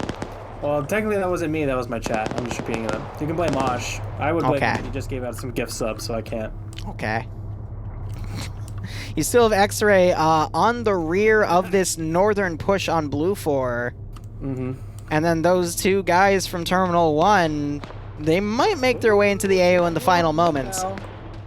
Guys over at Terminal 2 are shooting at the guys on Blue 4 who went up to the east. Yeah, because they see those fortifications, so they're going to get confused. And you played around, so you can confirm this with me. When you open your maps, you see every friendly's position.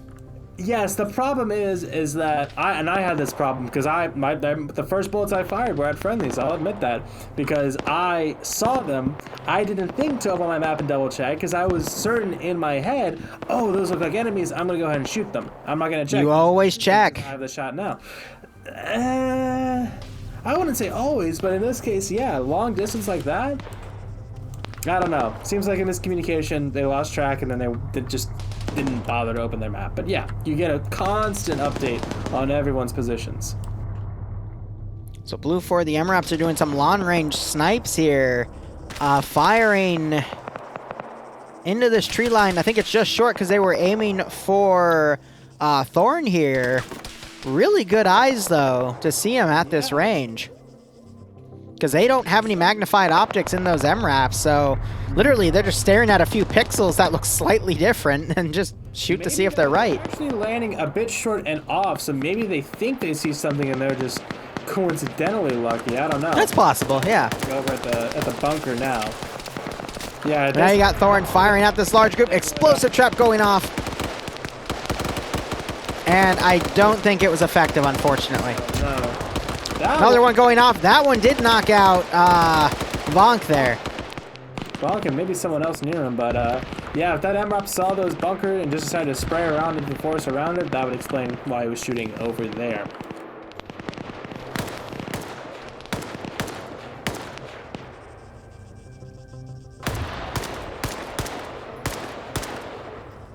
About less than 20 minutes left now. As Blue 4 are charging down this MSR. Bit of an infantry screen ahead of the MRAP. And X-Ray now getting behind this flank. It is TSB and Scandia Recon forces here. This could change the fight if they are methodical here. Got Falcon in the lead with the marksman rifle. At this close of a range, she's going to be going for those Hillary Clinton style back of the head shots. At the northern Here we go. Come on, Falcon. Falcon. We do have Felix, who is AT with an RPG-26. Those MRAPs come around the corner. The infantry gets suppressed well enough and forces the MRAP out to see what's going on. Nemesis getting a headshot in the back of the head, but Sholand hurt him. And Nemesis is cut down. Yep.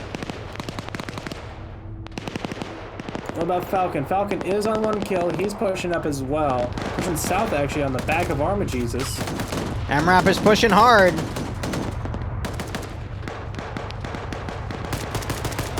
Oh, dear. Good nade, I think, from Falcon. That was pretty close to Charlie 2. Should be Liam Awesome 3. That's a name. Those two Op4 guys found a transport truck. They're driving it back now for the finale here. And we're at the 47-minute mark, which means we're going to have 15-minute warning called in 3 minutes, but I think it's going to be over before time is called. Potentially. Oh, Blue 4 collapsing the southern flank here for Op4 and is now eliminating everyone in those positions. But the 50 cal car doesn't know that they're friendly. Oh, no. Oh, God. Oh, fuck. Come on, at that range, there's no excuse. You should see that those are friendlies. There is an explosive charge up here, though, right by these Blue 4 dudes. Shooplas is literally on top of it. And he's going to be able to get away. If he climbs up, though, he could still be vulnerable to it. We'll see. Might be Vormulk that's tied to those, but he might have also been in charge of the charges from above. And the two guys that drove the truck up, they dismounted really early. But I think they're going to be able to get over here because the northern flank has put units around. They are now defending against the small Op4 group that was coming from their rear. And that has slowed their assault down, meaning that now the southern attack of the pincer here is attacking alone, and Op4 is able to now focus on that, specifically at the MRAPs here. But the MRAPs, they're turned in, and explosive charges going off. A little bit of wounds going out, but I'm not seeing any KI. It was done a little too late there. Yeah. But I like the idea. Oh, absolutely. Op4 just missed the timing on it, but it's been a good call, in my opinion. Yeah, I'm with you as far as thinking this is safe to call it GG for now. Hold up. Blue 4, we have the northern group. It is Lopez firing at the southwestern defense line, suppressing it with his own 249, making them freak out for a moment. And Thormulk, who was on the southern side, is still making this Bravo group for Blue 4 freak out. They're still trying to hunt him, and it can work. I could still see Op4 overpower a bit on the northern flank here and keep distracting it. Maybe, but the southern flank is just so massive that if they're able to actually push up and... MRAP just dismounted 2 guys, but unfortunately Kevin outmaneuvered the one defender and then double tapped him. Yeah. Oh, good call there. Like, it is just... These MRAPs are being used so well, using them to suppress... Yeah, what objective, right, Yash? That extra space to move up. Even a 2-man fire team, little army of 2 stuff, it's still pretty effective. I think Pickles got her... no, Flood's been dead for a while.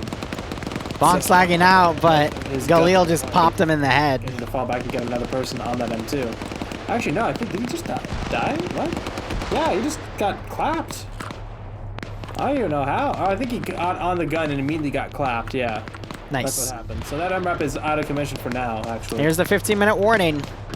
I think this is going to be settled in half that time.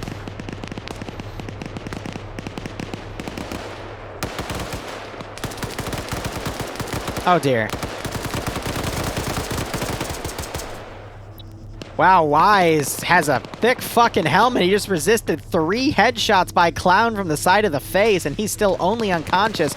Rust, meanwhile, crawling in now. He is bandaging. His leg got hit, specifically his left, and we got Clown coming up to wrap that up. AT going into the Op4 defensive lines, and just the sheer amount of Blue 4 around here. Yeah, Rust goes down. The numbers are gonna just overwhelm them. Lolo, Lurch, and Galil could potentially sandwich these 3 guys. Galil opening up, getting a lot of shots on a dude. He finally goes down, but Galil gets knocked out because he just got some enfilading fire from 2 different angles.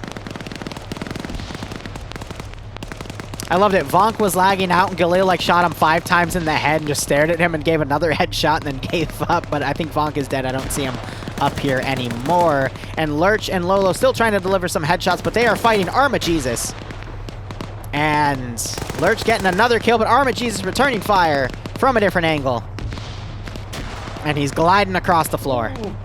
Humvee swerves, misses one trench, hits another, but it looks like it's fine actually. Yeah, now you're having Blue 4 charge into these buildings. Op 4 has a good chunk of guys garrisoned all around, but I'm watching Blue 4 win the fight. Where's that in the garrisoned areas. Humvee is looking in there. One guy goes in. Oh! I just watched an Op 4 guy get both shot in the back of the head and eat a bunch of 50 cal rounds to the face. Zine. Not just a Hillary Clinton, that's just a Swiss cheese. Magazine and pulls back, throws a grenade, kills himself with his own grenade, I think. Yeah, that was people inside. And yeah, 2 people valiantly defending this last terminal. As the Humvee is driving around trying to pen these buildings and these doors, trying to find these guys, kill them by any means necessary. Yeah, right, Flux. They're all that stand between Blue 4 and victory with just over 12 minutes remaining. Oh, someone got clapped. Hudson got shot from somewhere. So did Staffenberger's other buddy. There's something going on here. It is just a matter of time for Blue 4 to win this because they just have way too many guys. Cosmonaut just somehow cheated death. No, no, never mind.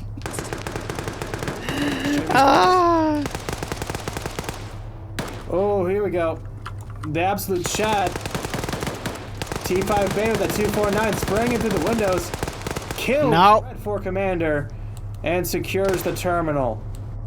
T5 Bay is on 7 kills. Oh, someone woke back up actually. Only to get clapped by Daniel and T5. Well, T5 Bay got the kill. He's now on 8. Again, I would say T5 Bay, second best player in my book for Friday Night Fights, right behind Nemesis, who, when you give him a machine gun, can do a lot of damage. Though I will say, T5 Bay played EU today, and I have seen T5 Bay doing better than Nem here, so might need to update my roster. Oh gosh, and I just watched an Op 4 guy just... That was nasty. Yeah, he just got shot from 2 different areas. And his buddy just got shot through the door, a grenade delivered right on him. Oh, that is just disrespectful. Holy crap. AT getting some of these people up here. I think he just got a sick one-tap. Pretty sure. Yeah, he absolutely did. Great shot from Anderson. That's his first of the... actually, sorry, that's his second of the match. But yeah, a bit too little too late as he stands behind a branch trying to be sneaky. And yeah, that bush isn't going to do he's gotten spotted. Do him any good. He's vibing. He's chilling. He knows there's nothing he can do. Goes to RPG. Yeet that shit. Oh, almost takes down Platoon 1 HQ, but that's gonna be it. I'm waiting for the pop-up to say all of Op 4 is dead. Last one alive is Mad Smurf. Actually, no, he's Blue 4. There's Terminal 3 hack complete. There's no Red 4 alive. I'm surprised that pop didn't come up. And kaboom. That one also took down the building. Damn.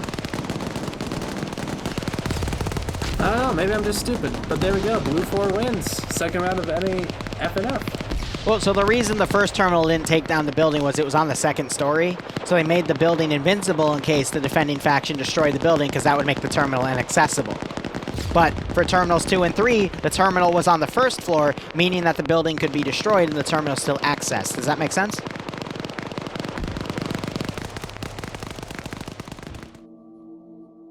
I'll take your silence as a no. That's okay. I'll be downstairs. I was talking to... yeah, sorry. It's okay, Barb. I know you're special. Second. Okay. Sadly. Anyone else stuck in loading? When are we gonna get around 4 NA? Chapel's notice. Yeah, where's our... Got the third thing on Sir Sorry. I wonder, can we have around 4 this week? Round 6? Ooh. Round 20. I'd have around 1,000 let's if I go all get night. and I get to... Yeah, fuck yeah, dude. Can we have around 4, Anderson? No. Why not? Oh. All right. Can I get community leaders to give me your numbers? CSC, Please. you guys still 7? All right.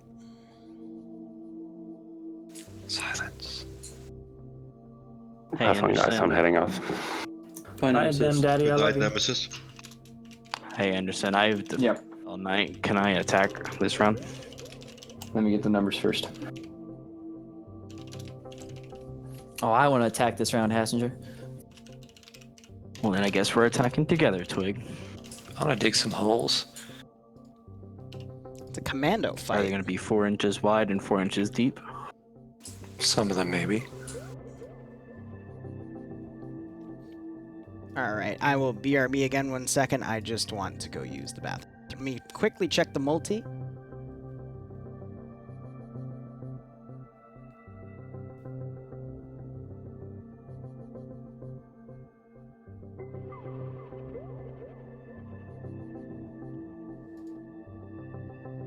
Firefighter stream is glitching out.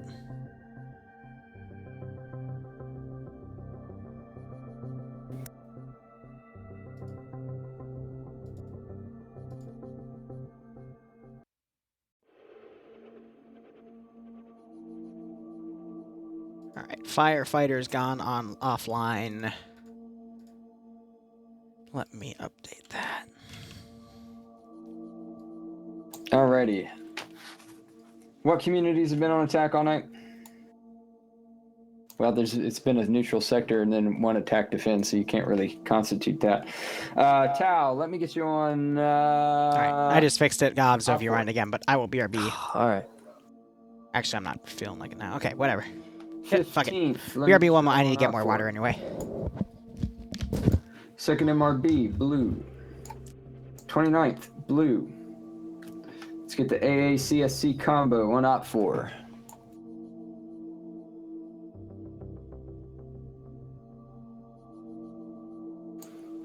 Let's get UPSC on op 4. Let's get SOG on blue. Task Force 121 on op 4.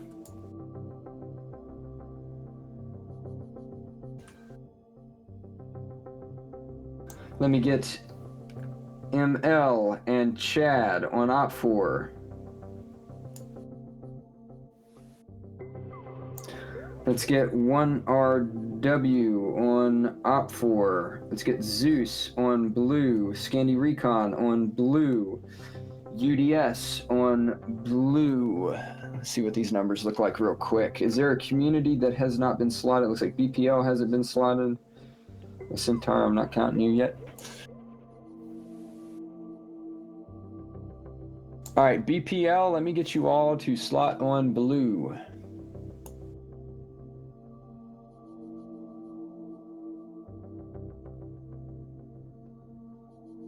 And here in a second, I'll start coming down and grabbing the Centaur guys as you all slot. All right, let me get Snow and Bart on op 4.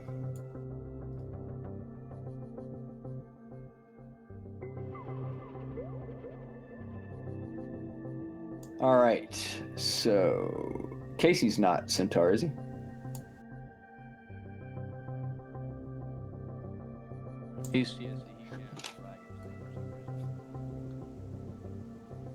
Oh, if he can't join a slot, he'll need to disconnect and reconnect, and that should do it for him.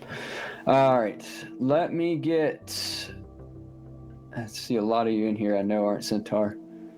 Let me get Grav, Clown, and Logan on op 4.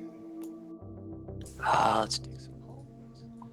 Cheese, Lolo, Lopez on blue 4. Mackenzie, Mito, Night Owl. No, Mito, you're not. All right, Mackenzie, Mizu, Night Owl on op 4.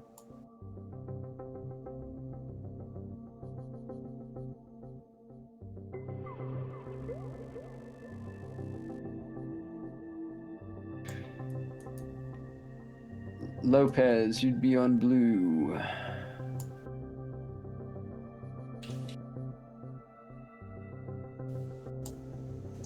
Paradox, let me get you on blue 4.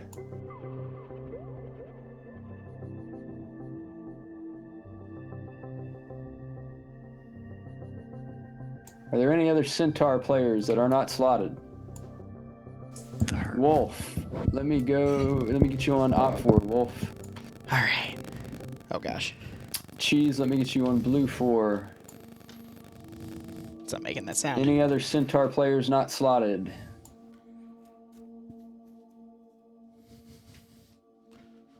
ZMK, let me get you on Blue.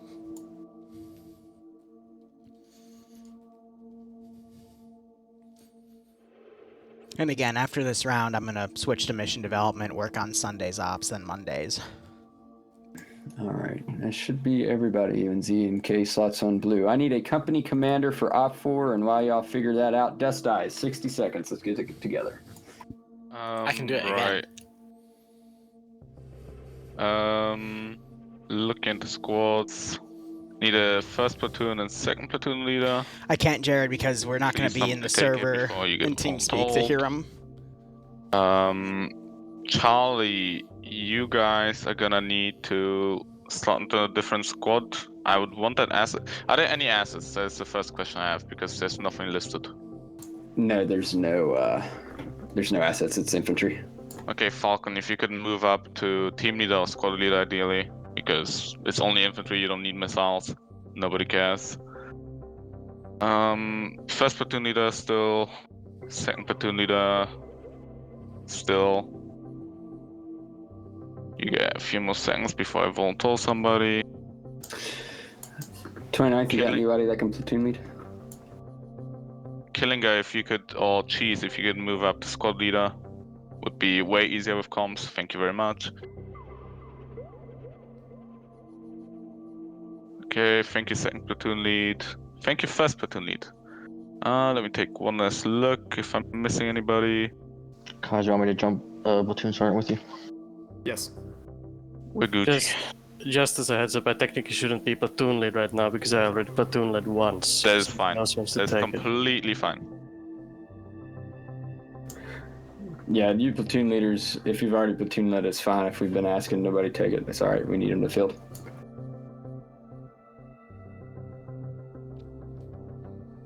Alrighty, Pierce, 60 seconds. Get them together. Stafenberg, I need you as 2 platoon lead. Snow Owl, can you jump down to Echo to LAT?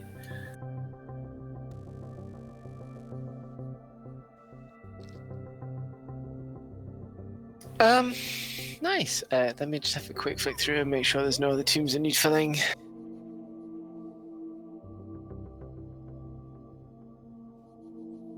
Okay, I'm happy, yeah.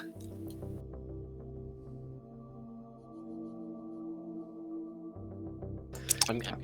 Yeah. This will be the final round of the night, everybody, as soon as we get pushed to map screen. There we go. This will be the final round of the night, everybody. Thank you all for participating. We do appreciate it as usual. I do want to remind you all, as we said at the beginning, I know we're getting late in the night. It's round 3, and I know some of us have been hitting the bottle. Let's keep it contained in the safe start area. If you want to have conversations, just go to Whisper, and no hooping and hollering around the safe start. It gets pretty distracting for everybody that's trying to come up with strategies and whatnot. We will be back at it again next Friday. EU will start at, forgive me, I don't know the EU conversions, but it is 3 p.m. Eastern, and it is 8 p.m. Greenwich Mean Time, 3 p.m. Eastern, and then it will be 8 p.m. Eastern for the NA event. Alrighty, Mission Maker, that's me again. All right, so this is a capture the flag scenario. Blue 4 and Op 4 are attempting to fight over a classified flag at a down C-130 crash site. You will see the capture zone once you get into the game and you secure the flag. Trying a different perspective on this flag engagement. I'll just let everybody know this is a meeting engagement, so you can plan that accordingly. Just trying to revamp the CTF game mode, make it a little bit more interesting than your classic one team just sits and waits for it while the other one takes it. Any questions from our company leaders? Once they take the flag, how often does it get updated? Should be 20 seconds. All right. What's the flag capture time?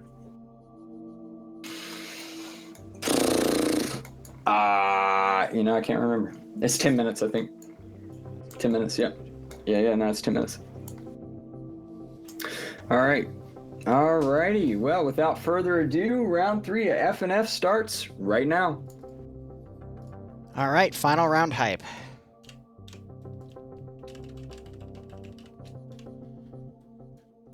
All right, so this is same, well, not even same, but similar concept that I played in for round 3 of EU, but kind of flipped around, turned upside down, and given it a couple spanks for NA.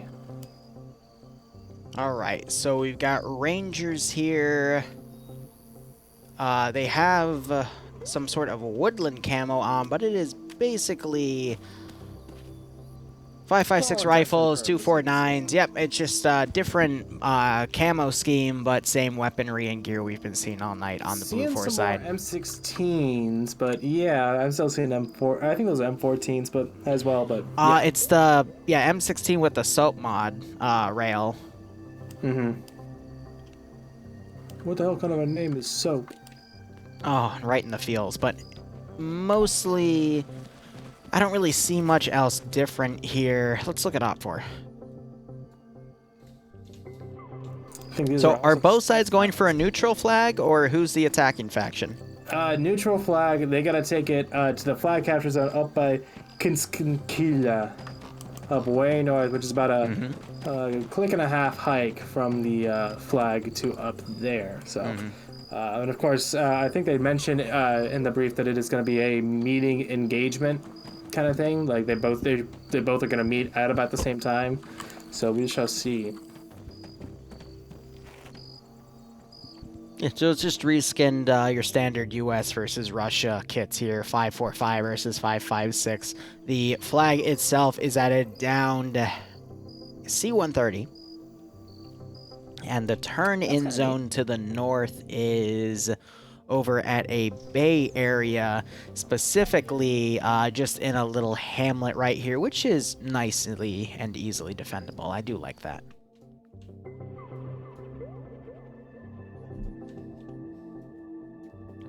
So yeah, 15 minutes to talk. I mean, there isn't really much to cover here. There's no vehicle assets. No it's assets. Even no numbers advantage on either side. Our standard kits we've been seeing all night. Just 5.56 M249, 5.56 200 round box machine gun support weapon for the squads. The machine gun teams for Charlie 1, Foxtrot 1, and Foxtrot 2. There is a Charlie 1, but no Charlie 2 in play for Blue Force, so 3 240 Bravos. And looking over at the top of Blue Force roster, we do have Fisher with the Mark 11 marksman rifle with that DMS scope, which I absolutely hate that scope, but hey, it's their choice to take it if they want to. And it is being led by Dust Eyes in the command. Platoon leaders are Cosmonaut for Platoon 1, and I think that was Severe for Platoon 2. Usually see him take leadership. Looking over at OPFOR, we have our standard 5.45 weaponry. Yeah, I mean, 5.45 AKs here, so AK-74s. We have the PKPs for the machine gun teams. That is both Foxtrot 2 and 1, because I'm seeing both machine guns. They're just all bundling up on Foxtrot 2 instead. I am not seeing... Hold up, we do have a Charlie 2 in play for OPFOR, so they are bringing the RPG-32 as a bit of a shock and awe weapon.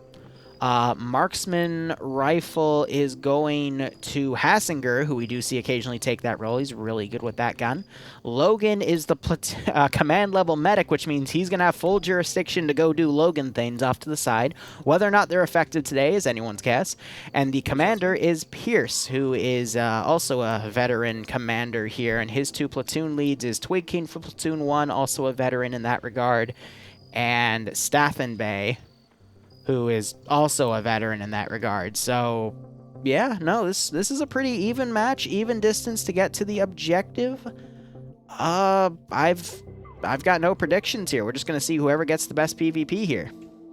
Yeah, and that's sometimes what is really the most fun, is just bringing it down to the PvP, the tactics more so than the assets and countering them, just pure Hey, on foot. I mean, Sursari is a great map, lots of varied terrain, but it also keeps things kind of narrow. I mean, the island's only about 2.5 kilometers wide, so there's still plenty of room to flank around, but it's not like you can't do anything like super crazy. Okay. Real quick, Nemesis has come into my chat and clarified the flag rules. It's the same as the round 3 EU branch. Blue 4 has to take the flag to the capture zone, but once they touch it, Op 4 can then touch it and bring it to wherever. Really? Yeah, that's what he's telling me. Interesting, because that's how it worked for or the one I played in, which is round 3. That's what I said. It's exactly like EU round 3 before I said all of that. But okay, no, I guess we'll see. Falcon just poked me saying send help. Yeah. I got slotted into a Milsim squad. Yeah, where's Falcon? He sent me that as well. I think he's on Blue 4. But let me see. Yeah, he's with the first Lieutenant Nelson in the 29th Infantry Division. What group? T5 Bay. Bravo 2 for Blue 4. Yeah, I see that. Well, he gets to play with T5 Bay, who, in my opinion, is the best player here since Nemesis went to bed. But he's been rocking it tonight. Just like the odd one out. He's just hanging around the side. He's in the back corner crying. Lopez is with him too, but he's part of a different group. They just...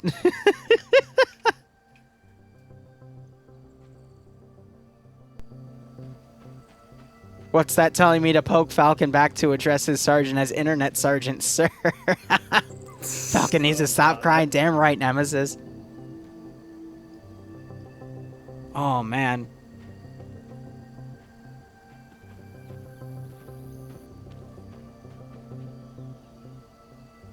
Okay, so... Are you poking Falcon? Gotta clarify again. You can poke him. I was wrong, once again. Someone was clarifying on what your round was for EU capture the flag. I was about to say. This is anyone can capture that flag and take it to the zone. It's my bad. I'm just reading off what chat's saying, off of names who are FNF staff, and just getting confused and confusing everyone because I am silly. Yeah, I mean, I got nothing else left here because just whoever touches the flag and gets it to the zone first, whoever's quicker is going to win. So whoever can hold down their W key faster during triple time will win the fight. Absolutely.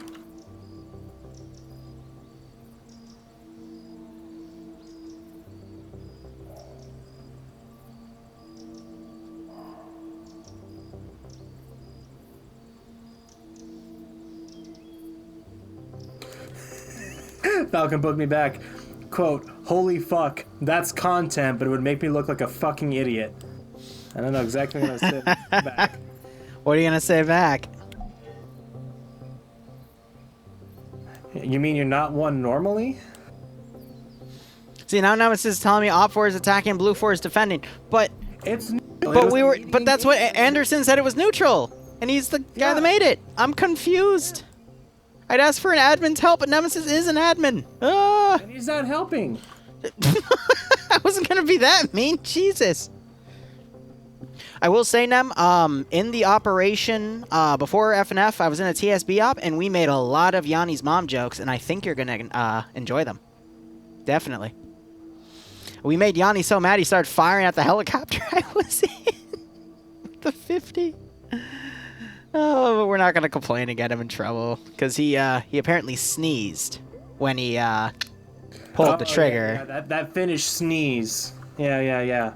Yep.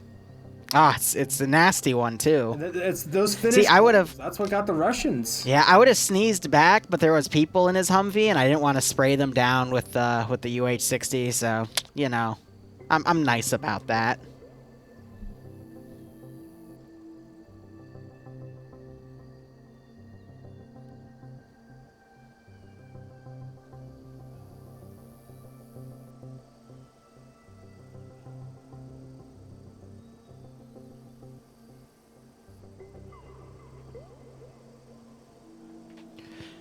Alright, I apologize for the dead air on my end. I'm just messaging a few people on Discord for various things for this weekend and next week.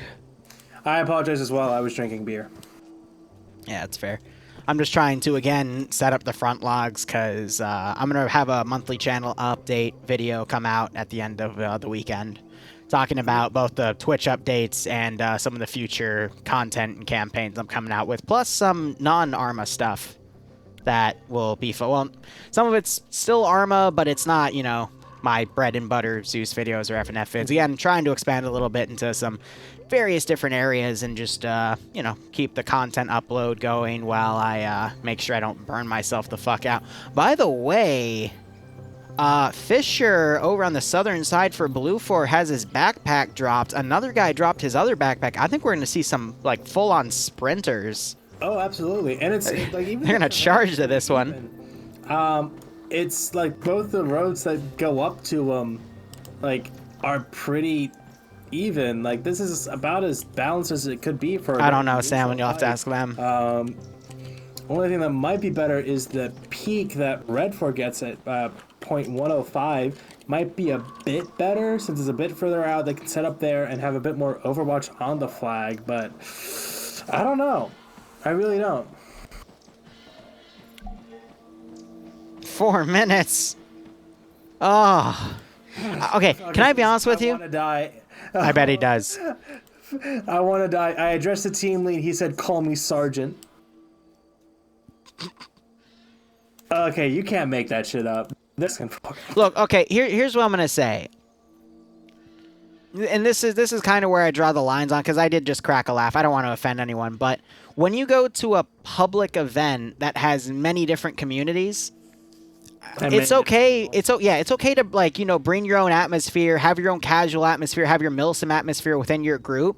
But if you have to take on additional people, I don't think you should have them address you as the same stuff in the other groups. You know, that's like, if you have enough people to fill in a group to keep your atmosphere going, by all means. But like, I'm a firm believer in making sure you don't infringe on other people's experiences. Fun. That's fun, exactly. When you play a video game, and you know, there's always been this weird, what would I call it? Like, just roughness between Milsim and casual players, and they make fun of each other. And it's stuff like that where I do wish people would put things aside. But again, I also get they don't want to ruin their own experience by accommodating for that. But that's why you should try to prioritize, you know, if you want to keep your Milsim atmosphere, get someone who wants to maintain that Milsim atmosphere. But that would just add another step in the organization process of this event, making it slower to get people in the mission. Yeah, I get that. It's a very slippery slope.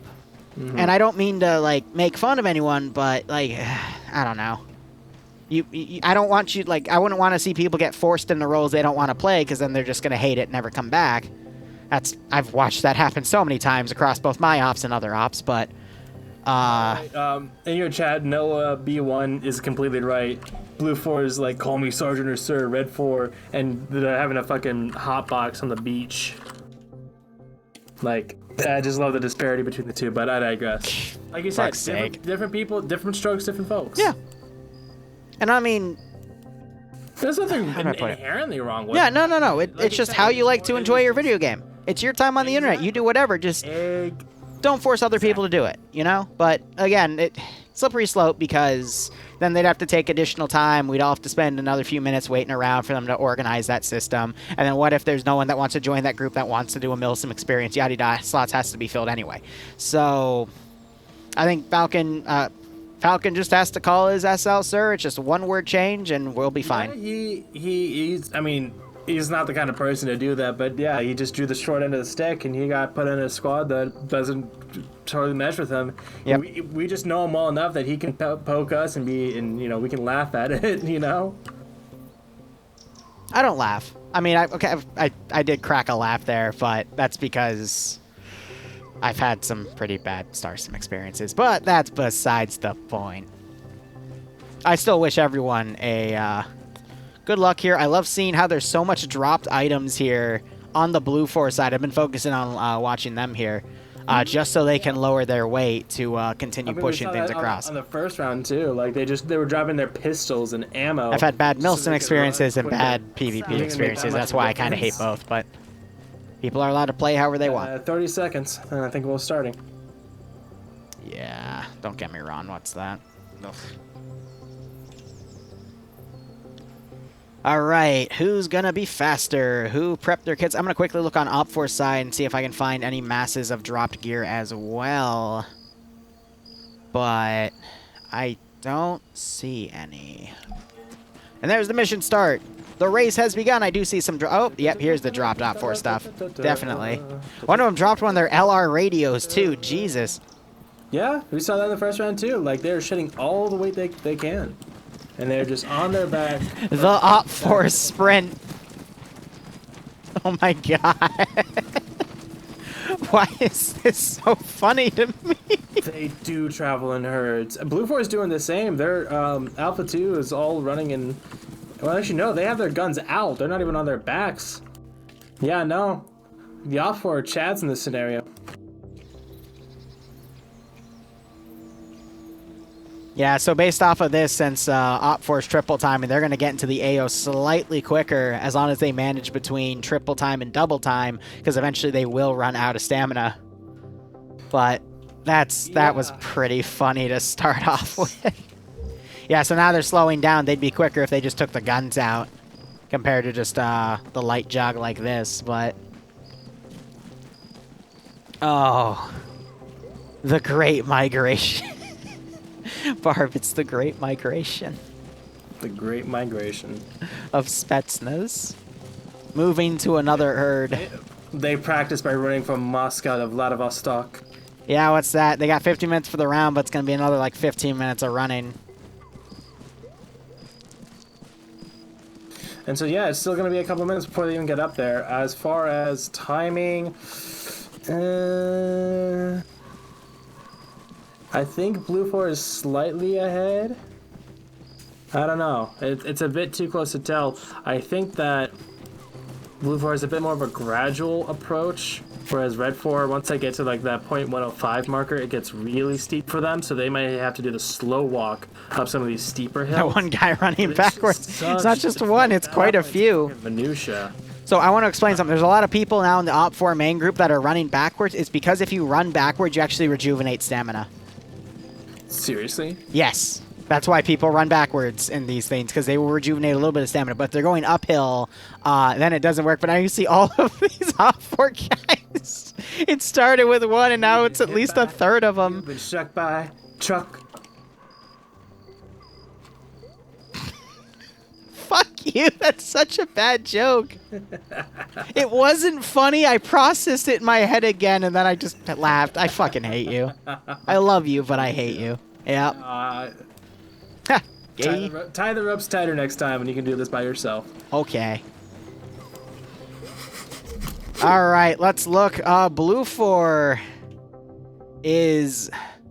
I don't know, it's hard to tell. I think the main forces are even, but Arma Jesus leading the way. He's gonna get the flag.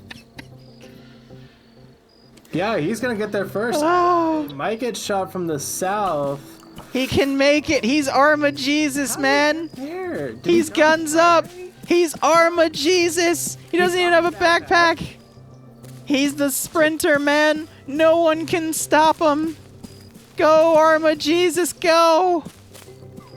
Ooh, it's gonna be close. We have Alpha 2 and Command now coming over the southeast side. They might be able to get eyes on him. He's gotta run! Go, Arma Jesus, go! They might be able to see him if they have their binocs. Oh God!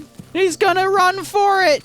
If he gets it and then goes back west-northwest into that defilade, he might be home free. He's gonna grab the flag for our Arma sins. All of the desync, all of the friendly fire, it will be avenged. If he doesn't get away, Blue 4 is about to crucify his ass. Jesus Christ. He's done it. He has the flag. Into the low ground. Do not Oh go gosh, the Romans are coming. The Geos are going out. He stopped for a second to check PID. He's being shot. He's died for Arma Jesus, no! Oh. It's okay. He's only unconscious. Arma Jesus can rise again. The flag is now free and anyone can touch it. It's French. God damn it. Fuck you. Ooh, AT going into the main OpForce group. They're popping a shit ton of smokes and grenades. Oh, they're rolling over Arma Jesus. Will he be saved? Jesus, yeah, he's actually like 2 grenades have popped over his body. He hasn't woke back up, so I don't think he's gonna wake up of his own accord, but goddamn. And now we have a massive barrage of gunfire. Jesus woke back up. Jesus is back. He has risen again. And he's bandaging so he doesn't bleed out. God. And yeah, they've actually done a decent job at... Swola coming around behind Pickles here.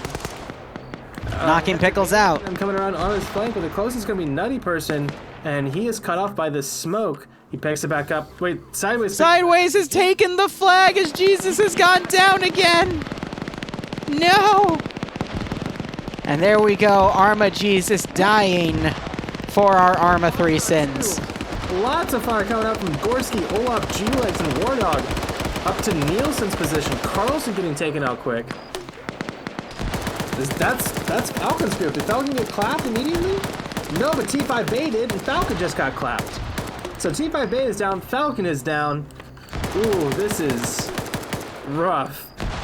Sideways needs to get the fuck out. I don't know why. Falcon wasn't Milsim enough, and unfortunately he died as Twig King and Jesse now come up to this hill.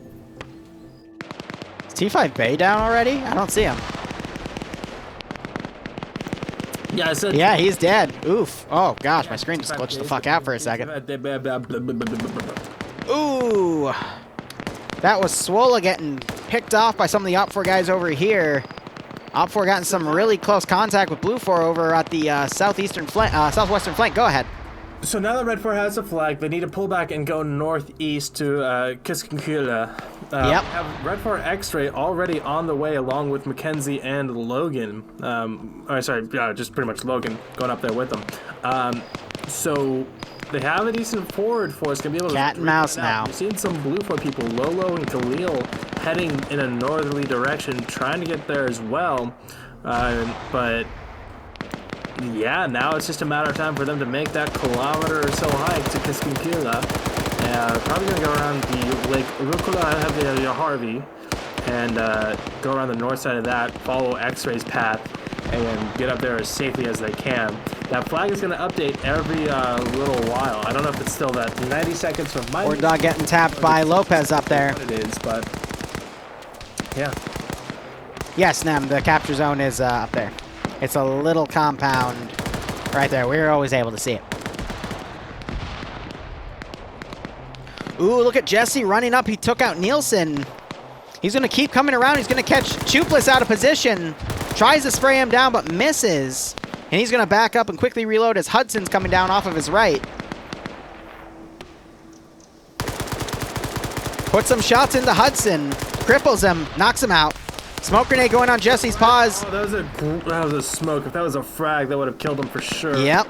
And Jess doing a really good job trying to pull out right here. Nielsen's woken back up, though. Chupless did get double tapped, though, unfortunately. That's a frag. And almost takes down Nielsen. I think he got hit by that a little bit, but damn. And Nielsen, I think, just got shot by Sholin there, as Jesse did some really good job. Having blue on blue between Galil, of course it's Galil again, Galil and Felix. I think Galil's actually shooting up at Jesse's position, because the bullets were going just to the right of Blue 4 there, because they spotted him. He adjusted, but he was definitely shooting up towards Severe. Yep, Jesse, though, got an angle and shot at a Blue 4 guy, but Blue 4, Eagle's also firing at him. So I don't know if Eagle got that kill, or Jesse. I think Jesse did, because Eagle's still on 0 kills, but Jesse on 2 so far. Gets another tap kill right there, and now he's on 3. Oh, rest in peace, Severe. I'll be playing with him next Saturday. For what? AFI is having a special event. And oh, yeah. I got asked to showcase that. Spectate it. So I'll be watching from the sky. Good luck. I'll be on the ground. Nice. Jesse throwing some grenades out. I find out about this. You didn't mention that to me? Why did you not mention that to me? Because I completely forgot about it because I was asked to do it like 3 weeks ago. And you bringing it up made me remember. Nelson gonna... Oh my gosh, Nelson! Hillary Clintoning Jesse. That's when you tap him completely in the back of the head without them knowing. And Chupless almost tapping Lopez there, but Jesse did a really good job of stopping a large amount of Blue 4 forces, getting some kills in, and making them even blue on blue each other out of confusion. those are the types of plays you want to make because they can stall a lot of the Blue 4 force because those were the guys directly following the flag. And now look at all of these Op 4 guys way ahead with X-ray pathfinding for him. Sideways is still holding on to its squad leader, so he's able to communicate. And he's got a big force in front of him. He's got a bigger force behind him. The only people look at Ryan. Who might be able to catch him off are Lolo and Galil. Everyone else is pretty much too far out to really be too effective. If they can get to the south, into that clearing, south the Kiskinkila marker, maybe they could set up something to maybe catch him off guard. Oh, Ryan slips off. I don't know if they're going to have just the speed to do it. So Ryan was also trying to do something that Jesse was doing, but he got spotted by Stewart. 240 Bravo, 762 going into Ryan. He's not okay, but he is crippled. He's going to try and get behind the rock and bandage. Meanwhile, Morty's doing a wide flank to get on top of him. Anderson, Poe, and Martin also coming in. I think Ryan's days are limited. And you still have some Op 4 forces here that are going to harass the back section. Meanwhile, we have Patriot, Pads, and Liam coming up to ambush Felix, Killinger, and Cheese. Pads getting behind them, trying to get some tapping. A tree helping him defend against some shots here. Patriot coming down, but Cheese saw him, but Cheese loses that firefight. Felix returning fire, but gets flanked by Pads. And Pads heard that grenade and taps Killinger. 3 free kills to Op 4. That is exactly the type of play you want to make. And that's absolutely beautiful. Nail in the coffin. I'm going to call that here. Yep. We do have Galil getting some lines on Guy Fieri and King, but he is completely mowed down. Kane and Guy Fieri giving some enfilading fire. Guy Fieri sending him to Flavor Town, and King just showing why he is named that way. Excellent. Fuck off.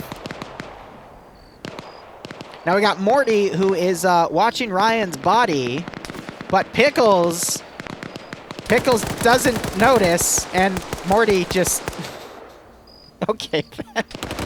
I think Pickles got tunnel vision on the Alpha. One guy is on Anderson and Poe, and that was it. Now Flood's coming down, but Flood sees Morty and delivers him back to Rick.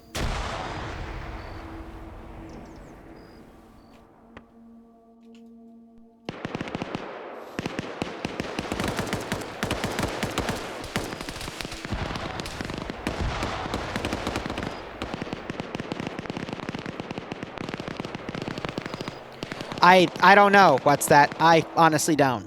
But Nem is the admin here for FNF, so... Lolo being the only real one... Please do what Nem says. Out somewhere along the way as well, so Lolo's going to be the last one to hold up against a platoon of Red 4 trying to capture this flag. Only with a 249. He's got a 203, but he doesn't have a backpack, so he probably doesn't have that much ammo for it. Lolo, the TSB Blue 4 member, is going to pull the next Adriano. It's very unlikely. Possibly. His chances are slim to none. Well, but so were Adriano's. The situation is somewhat in Lolo's favor. They have to come to him. They have to come to Lolo. They have to bring the flag to this courtyard on the peninsula right here to the northeast of Lolo's position. So if Lolo's able to set up maybe in, not the warehouse, that's not good enough. You'd have to find some place that's good. Maybe hop on the roof of a building or something and just hold off. Kevin doing a quick reload, but Nielsen running up. Pop as many people as Here comes Liam. Maybe set up, throw grenades and shit. Kevin took his daughter. They're actually now looking over, kind of... Oh, that was great. Even switched to his handgun, does the double tap. Trying to get some kind of cohesive force coming in, but I mean, now they have a blocking force led by Patriot, Pads, War Dog, all of them down here. Still like about half a click out from the capture zone in the town. So no, I think this is going to be a quick GG for round 3 for Blue 4. Or sorry, Red 4. Poe's battle buddy just got taken out. Poe just got taken out with him. I honestly think it's because Blue 4 just spread themselves out on too many angles, didn't commit the same amount of forces that Op 4 did, but honestly it was all because of Arma Jesus able to grab that flag and pull it far enough back to the main Op 4 force for them basically take it and run it to the AO. So I would say Arma Jesus is the reason Op 4 won this.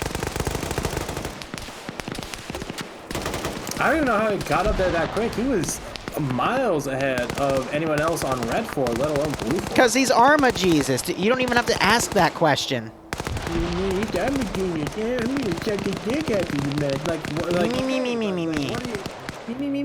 I really want to know what he did. He's Arma Jesus! You shouldn't even question it. That's blasphemy. Lolo, meanwhile, opening up, trying to get some kills on these Op 4 guys, immediately trying to pull back. Bronson trying to cut him off as Lolo quickly pushes away, and some of the lead Op 4 guys are getting caught in the line of fire here. Lolo doing a great job trying to play a one-man guerrilla war, Rambo style, but I don't see any kills. Did Lolo get a kill?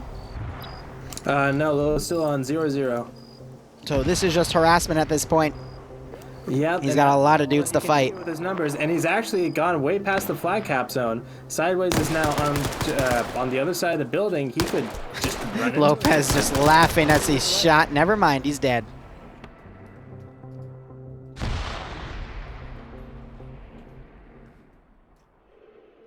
And yeah, he's going for it. Matt, Coro, and Bronson have cleared the way.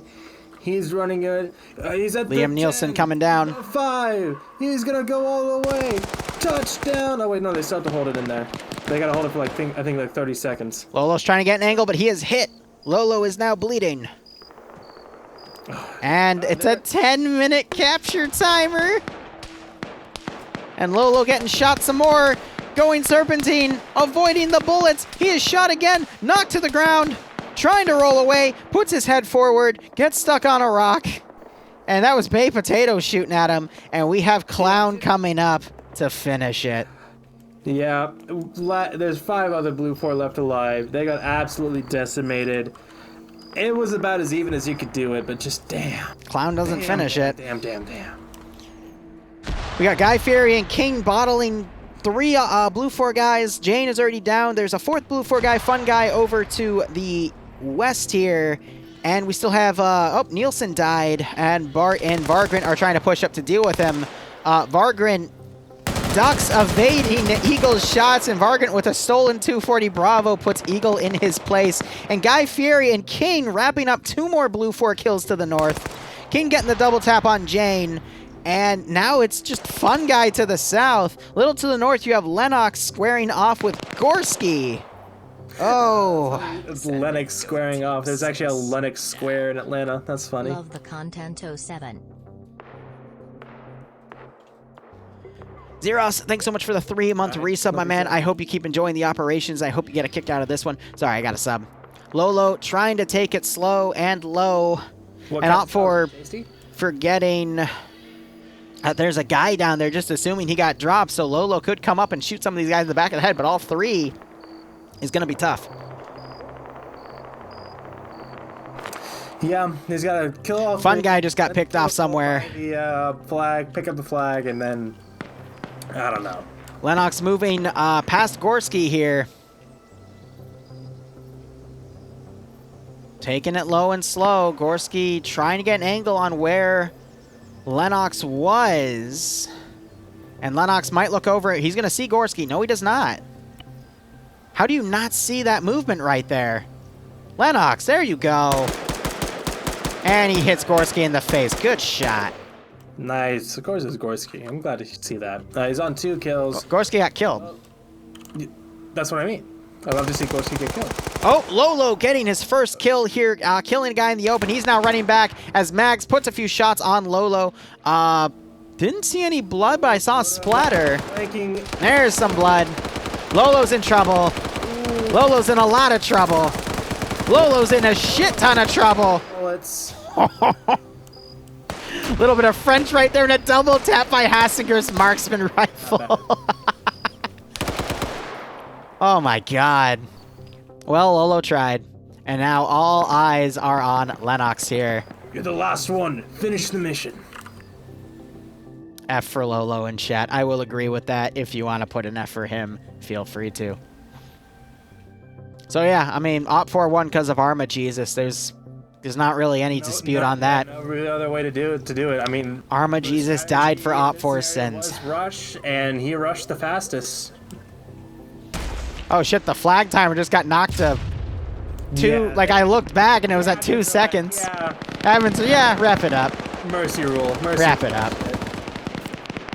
And we're actually gonna end pretty quick. I mean, start at 8. Yeah, usually at 11. We've gone to midnight more than a few times. If we start at 3 and we end at 7 for EU, Definitely. This went a lot faster. So, hey, that's 3 rounds of Friday Night Fights, and we'll be back next week with 6 more. 3 p.m. Eastern for EU and 8 p.m. Eastern for North America. A firm. All right, gonna jump back down. We heard good. Wasn't it? Where? So good, just running somewhere. No, Foxtrot, you're Passenger, fucking legend. you made us do a fucking Thanks, guys. triathlon. Being part of X-Ray. A part